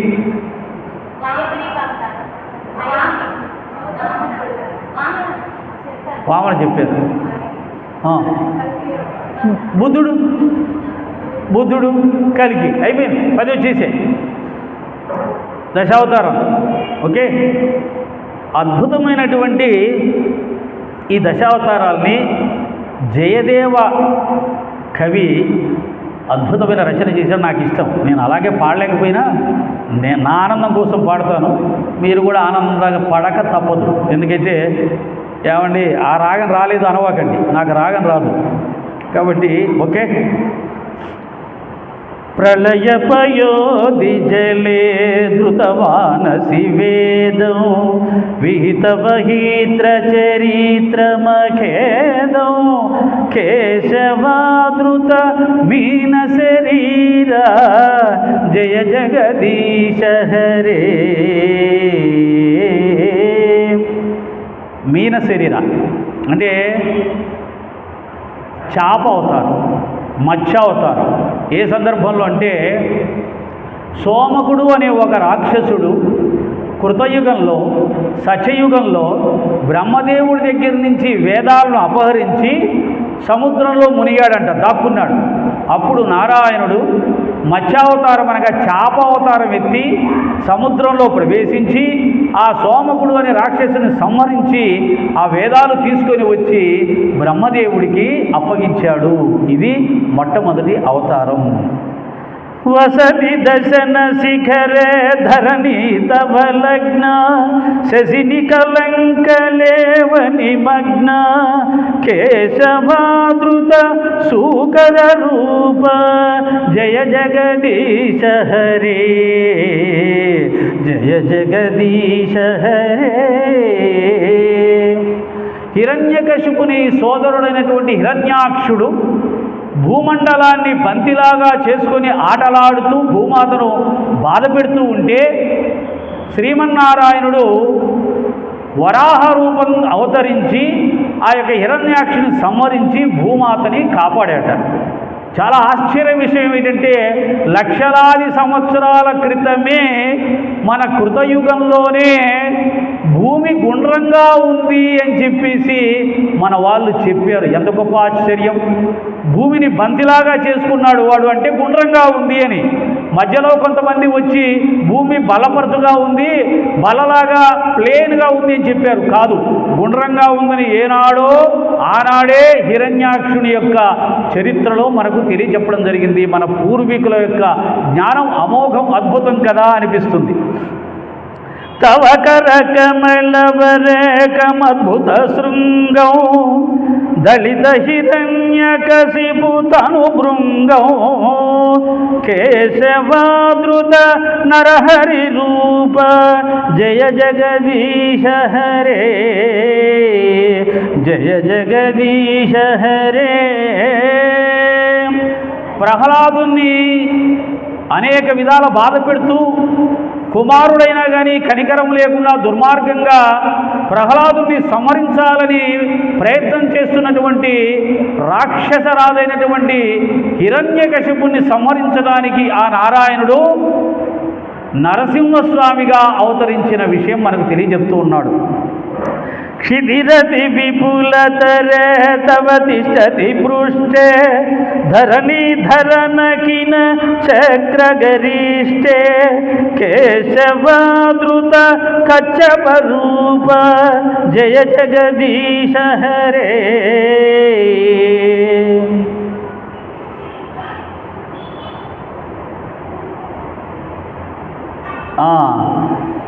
దేవదానవులందరూ కలిసి అమృతాన్ని సంపాదించుకోవాలి, మరణాన్ని జయించాలి అని చెప్పి సముద్ర మదనం క్షీరసాగర మదనం చేస్తున్న సమయంలో ఆ యొక్క మందర పర్వతము సముద్రంలో మునిగిపోతూ ఉన్న సమయంలో శ్రీమన్నారాయణుడు ఆ పర్వతం కింద, అదిగో అక్కడ తాబేలు ఉంది కదా, ఆ తాబేలు అవతారం ఎత్తి మందర పర్వతాన్ని మునిగిపోకుండా పైకి నిలబడేలా చేశాడట. అప్పుడేమొచ్చింది? మొదట విషం వచ్చింది. ఆ విషయాన్ని ఎవరు స్వీకరించారు? శివుడు స్వీకరించాడు. అక్కడ మన వాళ్ళు ఏం చెప్తారంటే, విష్ణువుకు విషం మింగడం చేత కాలేదు, శివుడు మింగాడు, కాబట్టి విష్ణువు కంటే శివుడే గొప్పవాడు చూశారా అని చెప్పి శివభక్తులు చెప్తారు. కానీ అక్కడ ఉన్న రహస్యం ఏంటంటే, అలాగని శివుడు తక్కువ విష్ణువు తక్కువ అనకూడదు, ఇద్దరూ సమానమే. ఇక్కడ ఏం జరిగింది? మందర పర్వతం మునిగిపోకుండా కింద విష్ణుమూర్తి కాపాడుతూ ఉన్నాడు. ఆయన మళ్ళీ బయటికి వచ్చి విషాన్ని మింగితే మందర పర్వతం మునిగిపోతుంది కదా, అందుకని నారాయణుడి కింద ఉన్నాడు. ఇక మిగతా ఆ పని చేయగలిగిన వాళ్ళు ఒక్కరే, ఎవరే అంటే శివుడు. కాబట్టి మీరు శివుడి దగ్గరికి వెళ్ళి ప్రార్థన చేయండి, శివుడు వచ్చి ఆ విషయాన్ని స్వీకరిస్తాడు అని చెప్పాడు. కాబట్టి శివకేశవులు ఇద్దరూ ఒక్కటే అని చెప్పినప్పుడు ఈ తత్వం అర్థమైపోతుంది. లేకపోతే మీ విష్ణుమూర్తి విషం మింగలేకపోయాడు, మా శివుడు మింగాడు, గరళకంఠుడు, ఆయన గొప్పవాడు, మీ విష్ణుమూర్తి బంగారం చక్రం శంకు పెట్టుకొని ఎప్పుడు శేషపాప మీద పడుకొని ఉంటాడు, ఆయన ఏమైనా కష్టాలు అనుభవించాడా ప్రజల కోసం అని చెప్తూ ఉంటారు. కాదు కాదు, ఆయన దశావతారాలు ఇచ్చి చాలా కష్టాలు పడ్డాడు. పరమేశ్వరుడు ఆ యొక్క విషయాన్ని మింగి శాశ్వతంగా ఇబ్బంది పడ్డాడు. ఇద్దరూ కూడా కష్టాలు పడ్డారు. ఎవరి కోసం? మన కోసమే. మనం ఏమైనా తక్కువ వాళ్ళమా? మనం వచ్చిన కాడి నుంచి దేవుడికి అన్ని కష్టాలే. అరే వెళ్ళండిరా, ఏదో ప్రశాంతంగా హాయిగా ధర్మబద్ధంగా జీవించి నేను ఇచ్చినవేవో తిని మీకు భగవంతుడు ఏమైతే ఇచ్చాడో వాటిని తిని వాటిని చూసి హాయిగా రండిరా అంటే, మొత్తం మాకే కావాలి, అంతా నాకే కావాలి అనే ఆశ పుట్టి అక్కడి నుంచి మనం చేయకూడని పనికిమాల పనులని చేసి పాపాలు మూటగట్టుకొని పాపకర్మలు అనుభవిస్తూ రోగాలతోటి దస్తులతోటి బాధలతోటి అవమానాలతోటి కష్టపడుతూ నారాయణ నారాయణ అంటే, అయ్యో మళ్ళీ నా కొడుకు నా బిడ్డ కష్టపడుతుంది అని మళ్ళీ ఆయన పరిగెత్తాల్సిన పరిస్థితి వచ్చింది. అన్ని కష్టాలు మన వల్లే. కాబట్టి మనం కాస్త ధర్మబద్ధంగా ఉంటే ఆయనకు కొన్ని కష్టాలు తగ్గించిన వాళ్ళం అవుతాం. ఓకే. చలయసి విక్రమణే బలి మద్భుత వామన పదమక నీరజ జన పావన కేశవాదృత వామన రూప జయ జగదీశ హరే. బలి చక్రవర్తి ఎవరు? బలి చక్రవర్తి తాతగారి పేరు చెప్పండి. ప్రహ్లాదు. చప్పట్లు కొట్టండి సారికి. బలి చక్రవర్తి తాత పేరు గుర్తుంది ఆయనకి. చూసారా? మనకు ప్రహ్లాదు గుర్తున్నాడు కానీ ఆయన మనవుడు గుర్తులేడు. కారణం ఏంటి? బలి చక్రవర్తి మనవుడికి అసలు ఏ సంబంధమే కనపడదు మనకు. ప్రహ్లాదుడికి పరమభక్తుడు, బలి చక్రవర్తి రాక్షసరాజు, మంచివాడే కానీ రాక్షసరాజు. అయితే బలి చక్రవర్తి ఎంతో గొప్ప పుణ్యం సంపాదించుకున్నాడు, ఎన్నో యజ్ఞాలు 100 యాగాలు పూర్తి చేశాడు. దానివల్ల ఆయనకి ఇంద్ర పదవి ఇవ్వాల్సిన పరిస్థితి వచ్చింది. 100 యాగాలు పూర్తి చేస్తే ఇంద్ర పదవి ఇవ్వాలంట. ఇంద్ర పదవి ఇస్తే ముల్లోకాలకు రాజు అయి కూర్చుంటాడు. ఎవరు? రాక్షసరాజు బలి చక్రవర్తి. రాక్షసరాజు రాజు అయితే రాక్షసులంతా కూడా పరిపాలకులైపోతారు. రాజు మంచివాడు కావచ్చు, సైనికులు మంచివాళ్ళు కాదు. కాబట్టి బలి చక్రవర్తి ఇంద్ర పదవిలో కూర్చుంటే ప్రపంచానికి విశ్వానికి కష్టం కాబట్టి ఆ బలి చక్రవర్తిని పాతాళంలోకి తొక్కివేయడానికి వామన అవతారంగా వచ్చి 3 అడుగులు నేల అడిగి ఆయన్ని పాతాళానికి తొక్కివేశాడు. అది వామన అవతారం. క్షత్రియ రుధిరమయే జగదపగత పాపం రూపయసి పయసి శమిత భవతాపం కేశవాదృత భృగుపతి రూప జయ జగదీశ హరే. భూమి మీద రాజుల యొక్క అఘాయిత్యాలు ఎక్కువైపోయాయి, క్షత్రియుల యొక్క అహంకారం ఎక్కువైపోయింది. ఋషులు మునులు అని లేకుండా అందరినీ అవమానించడం, బాధలు పెట్టడం మొదలైంది. కాబట్టి అటువంటి క్షత్రియులందరినీ కూడా సంహరించడానికి నారాయణుడు తన అంశని భార్గవరాముల్లో ప్రవేశపెట్టాడు. భార్గవరాముడు పూర్ణావతారం కాదు, అంశావతారం. కానీ కేవలం నారాయణుని యొక్క ఒక అంశ తీసుకొని ఆయన ఎంత శక్తివంతుడయ్యాడు అంటే 21 సార్లు భూమండలాన్ని క్షత్రియ రహితం చేశాడు. క్షత్రియులు అనేవాళ్ళు లేకుండా రాజులందరినీ సంహరించాడు. అటువంటి అవతారమే భార్గవరామ అవతారం. వితరసి దిక్షురనేతి కృతి కమనీయం దశముఖమౌళి బలిం రమణీయం కేశవాదృత రఘుపతి రూప జయ జగదీశ హరే. ఇక్కడికి మన కథానాయకుడి దగ్గరికి వచ్చాం. ఆయన ఎవరు? అందమైనటువంటి రూపం కలిగినటువంటి వాడు, ఆజానుబాహుడు, అరవింద దళాయతాక్షుడు, దశముఖాలు కలిగినటువంటి రావణ బ్రహ్మను సంహరించడానికి అవతరించినటువంటి రాఘవుడు, రాముడు అవతారం కూడా నారాయణుడు 7వ అవతారంగా వచ్చాడు. రాముడు దశావతారంలో 7వ అవతారం. వహితవపు శివిసరే వదనం జలదాభం హలహతి భీతి విలత యమునాభం కేశవాదృత హలహర రూప జయ జగదీశ హరే. కృష్ణ పరమాత్మని అవతారంగా తీసుకోవాలా. ఈయన రాసిన ఈ యొక్క దీంట్లో దశావతారంలో కృష్ణ పరమాత్మని అవతారంగా తీసుకోవాలి. ఇక్కడ భార్గవరాముని తీసుకున్నాడు. హలహర రూప, హలధర రూప అంటే హలాన్ని ధరించినటువంటి బలరామదేవుణ్ణి 8వ అవతారంగా చెప్పాడు. ఎందుకు కృష్ణుడు తీసుకోలేదంటే ఈ అవతారాలని ఎత్తినవాడు కృష్ణుడు. అంటే వీళ్ళ దృష్టిలో, కొంతమంది దృష్టిలో నారాయణుడి కంటే కృష్ణుడు గొప్ప అని చెప్తారు. ఇస్కాన్ టెంపుల్ వాళ్ళు చెప్పేది ఏమని చెప్తారంటే నారాయణుడి కంటే కృష్ణుడు గొప్ప, గోలోకం అన్నిటికంటే ఉన్నతమైన లోకం, కృష్ణుని అవతారమే నారాయణుడు తప్ప నారాయణ అవతారం కృష్ణుడు కాదు అని అలా చెప్తుంటారు. ఇది ఒక పెద్ద ఇబ్బందికరమైన విషయం. ఏంటంటే ఒక నామరూపం మీద ఎవరికైనా ప్రేమ కలిగితే ఇక అన్నిటికంటే అదే గొప్ప అని చెప్తారు. అక్కడే అజ్ఞానం పుట్టుకొని వస్తుంది, గొడవలు పుట్టుకొని వస్తాయి. మొన్ననే ఒక స్వామి చెప్పాడు కదా, ఏంటి 4 ఆమ్నాయ పీఠాలు శంకరాచార్యులు గారు స్థాపించలేదు అని చెప్పారు. అది పూర్తిగా చరిత్రకు విరుద్ధం. ఇప్పుడు ఇంక అందరూ దాంట్లో గొడవలు, శంకరాచార్యులు స్థాపించలేదా శంకరపీఠాలు, అలా ఎలా అంటారని. ఇలా ఎవరికి తోచిన దైవాన్ని హైలైట్ చేయడం కోసం ఇంకొక దైవాన్ని తక్కువ చేసే సంప్రదాయం మన హిందూ సంప్రదాయంలో మొదటి నుంచే వస్తుంది. అది పోవాలి. అది పోగొట్టిన వారు మహానుభావుడు జగద్గురు ఆదిశంకరాచార్యుల వారు. శివకేశవులు ఇద్దరే, భేదం లేదని చెప్పాడు. అంతేకాదు జీవుడు దేవుడు కూడా వేరు కాదు, ఇద్దరు ఒకటే, నువ్వు కూడా పరబ్రహ్మ స్వరూపానివి అని చెప్పాడు. తెలుసుకుంటే మనం తెలుసుకోవట్లేదు, అజ్ఞానంలో ఉన్నాం. కాబట్టి దేవుడు మనం వేరనుకుంటాం, కానీ తెలుసుకున్నవాడు నువ్వే పరబ్రహ్మ స్వరూపం అని చెప్పి ఆ స్థాయి జ్ఞానం కూడా మనకు అందించబడింది. అదే అద్వైత జ్ఞానం. అద్వైత జ్ఞానానికి వెళ్తే తప్ప ఈ నామరూప భేదాలు పోవు, కులమతాలు భేదాలు పోవు. అద్వైత జ్ఞానం సంపాదించుకున్నప్పుడు అందరిలో పరమాత్మ ఉన్నాడు అనే ఏకైక జ్ఞానం నేర్చుకోగలిగినప్పుడు అందరికీ మనశ్శాంతి, సమాజానికి ప్రశాంతత లభిస్తుంది. ఈ అద్వైత జ్ఞానాన్ని ఎవరిస్తారా అంటే ఒక గురువులు మాత్రమే ఇస్తారు. శాస్త్రాలు ఇవ్వవు.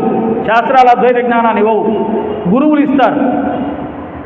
శాస్త్రాలు అద్వైత జ్ఞానం చెప్తుంది, కానీ అది సాధించి తెలుసుకోవాలంటే మళ్ళీ గురువుల దగ్గరికి వెళ్ళాలి. నిందసి యజ్ఞ విదేరహ స్తుతి జాతం సదయ హృదయ పశుఘాతం కేశవాదృత బుద్ధ శరీర జయ జగదీశ హరే.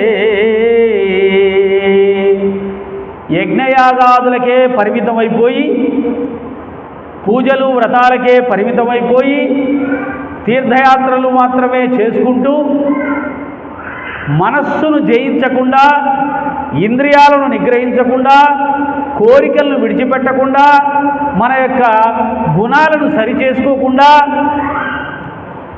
ఇంట్లో గంటసేపు పూజ చేశాం, హారతి తిప్పాం.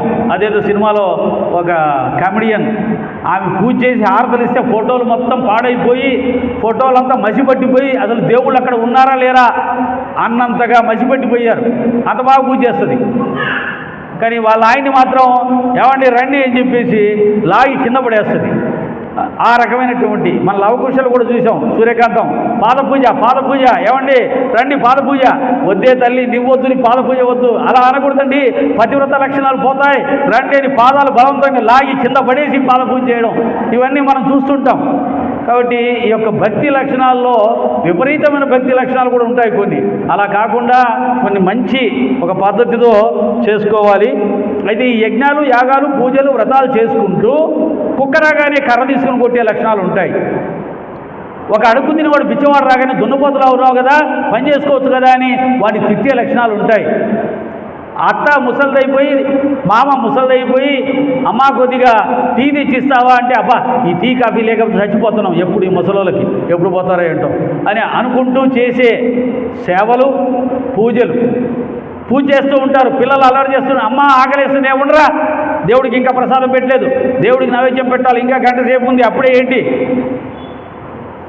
దేవుడికి ప్రసాదం పెట్టలేదు, బిచ్చగాడు వచ్చాడు, అమ్మ 2 రోజుల నుంచి అన్నం తినలేదు, ఆకలేస్తుంది, నోరు పుసుకొని కూర్చోప్పా ఎలా, దేవుడికి ఇంకా నేను హారతి ఇవ్వలేదు, పూజ చేయలేదు, అప్పుడే తగలడ్డావు. ఇవే కదా మన పూజలు వ్రతాలు చేసుకునేవన్నీ.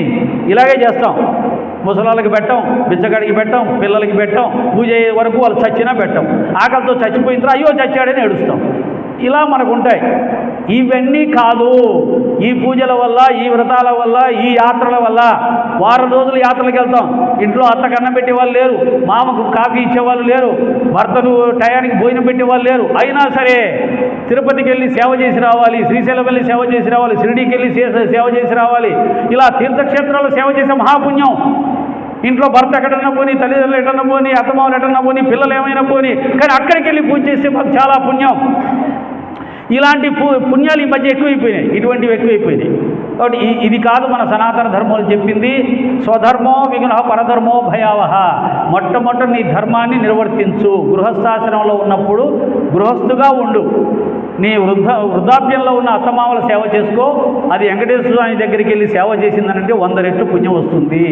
షిరిడీకి వెళ్ళి గురు సేవ చేసుకునేదానికంటే 100 రెట్ల పుణ్యం వస్తుంది.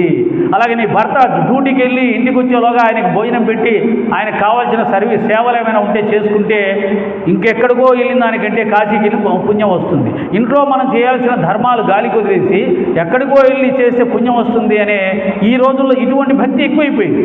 మీరు ఏ గంగలన్నా పడండి, మాకు సంబంధం లేదు, మేము వెళ్ళిపోయేదే అని వెళ్ళిపోతూ ఉన్నారు. ఈ వీడియో అయిపోయిన తర్వాత మళ్ళీ ఎంతమంది అని తిడతారో, ఏమండి శ్రీశైలం తిరుపతి వెళ్లకుండా చేస్తున్నారా అని చెప్పి. ఏం పర్వాలేదమ్మా, తిరుపతి శ్రీశైలంలో దేవస్థానాలకి కోట్లు వస్తున్నాయి. వాళ్ళు చక్కగా సర్వీసు డబ్బులు ఇచ్చి కూడా పెట్టించుకొని చేయించుకోగలుగుతారు. కానీ మనం అక్కడికి వెళ్తే మన ఇంట్లో మనం చేసే పనులు ఎవరు చేస్తారు, ఎవరు వచ్చి చేస్తారు? కాబట్టి ఇలా ఇక్కడ కూడా వెళ్ళండి. అన్నీ కుదిరితే మీ ఇంట్లో మీ భర్త పర్మిషన్ తీసుకొని, మీ అత్తమామల పర్మిషన్ తీసుకొని, మీ పిల్లల పర్మిషన్ తీసుకొని, భగవంతుడు అంతటా ఉన్నాడు. మన వెంకటేశ్వర స్వామి, మన షిరిడి సాయిబాబా, మల్లికార్జున స్వామి అంతటా ఉన్నాడు, మన ఇంట్లోనే ఉన్నాడు. కాబట్టి వీళ్ళ సేవ చేసుకుంటూ ఇంట్లో మన భగవంతుని సేవ చేసుకోవచ్చు. కానీ మనం ఎక్కడికి వెళ్ళిపోతే వీళ్ళ సేవ చేసుకునే అవకాశం ఏమీ ఉండదు, వాళ్ళకి ఎవరూ సేవ చేసే వాళ్ళు ఉండరు. కాబట్టి అటువంటి భక్తి కాదు. సూర్యకాంతం లాంటి భక్తి మనకొద్దు. ఆ విధంగానే మన ధర్మాలు గాలి కుదిరేసి ఎక్కడికో వెళ్ళి సేవ చేసే పుణ్యం వస్తుంది అనే అటువంటిది కూడా వద్దు. మన ధర్మాలు నిర్వర్తించుకుందాం, కుటుంబ బాధ్యతలు నిర్వర్తించుకుందాం.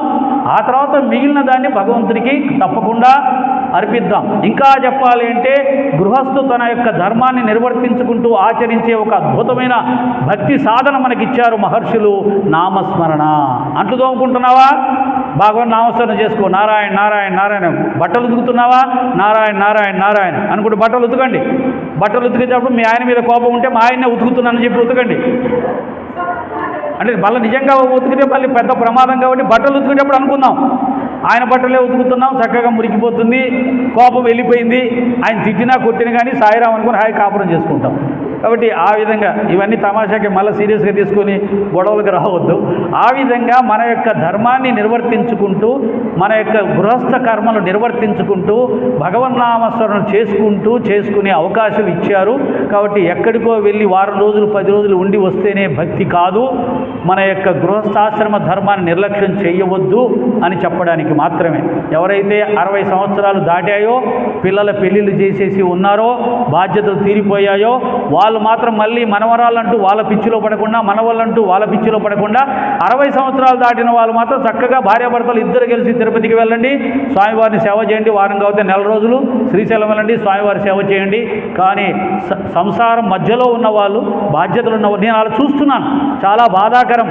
పిల్లల్ని హాస్టల్లో వేసేసి దగ్గర ఉంటే మళ్ళీ వాళ్ళని చూసుకోవాల్సి వస్తుంది, వాళ్ళ బాధ్యతలు తీసుకోవాల్సి వస్తుందని చెప్పి 4వ తరగతి 5వ తరగతి అప్పుడే పిల్లల్ని స్కూళ్ళల్లో వేసేసి, హాస్టల్లో వేసేసి భార్యాభర్తలు ఇద్దరు కూడా శుభ్రంగా ఎంజాయ్ చేసేవాళ్ళు ఎంజాయ్ చేస్తున్నారు. తీర్థస్థల క్షేత్రాల దర్శనాలు పోయేవాళ్ళు. ఇక అడ్డు ఆపు ఏం లేదు, పిల్లల బాధ్యతలు ఒకటి ఎక్కడైనా వెళ్ళిపోవచ్చు. కాబట్టి పిల్లల్ని చిన్నతనంలోనే అమ్మా నాన్న అనే ఒక ప్రేమతో, తల్లిదండ్రుల యొక్క అనురాగంతో, ప్రేమతో జీవితాలని ఆనందమయంగా గడపవలసిన పసిపిల్లల జీవితాలు 4వ తరగతి 5వ తరగతి నుంచి హాస్టల్ల పాలు చేసేస్తూ ఉన్నారు. అందుకని దీనికి ఒక కథ చెప్తాను. ఈ మధ్య కొత్తగా పుట్టించారు. ఏమన్నారంటే, ఈ పిల్లలు 4వ తరగతి నుంచే హాస్టల్లో చదివించారంట. వాడు పెద్దవాడైన తర్వాత ఈ తల్లిదండ్రులను తీసుకెళ్ళి వృద్ధాశ్రమంలో పెట్టాడంట. ఇదేమిట్రా, వృద్ధాశ్రమంలో పెట్టావు మమ్మల్ని, ఇది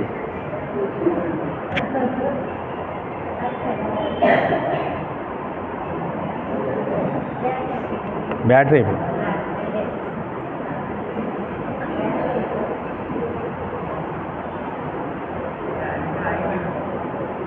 ఇదా, ఇది కూడా అయిపోయిందా?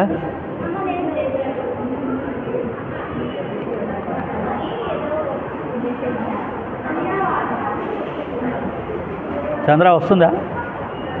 ఇది వస్తుందా? నేను కనపడుతున్నానా?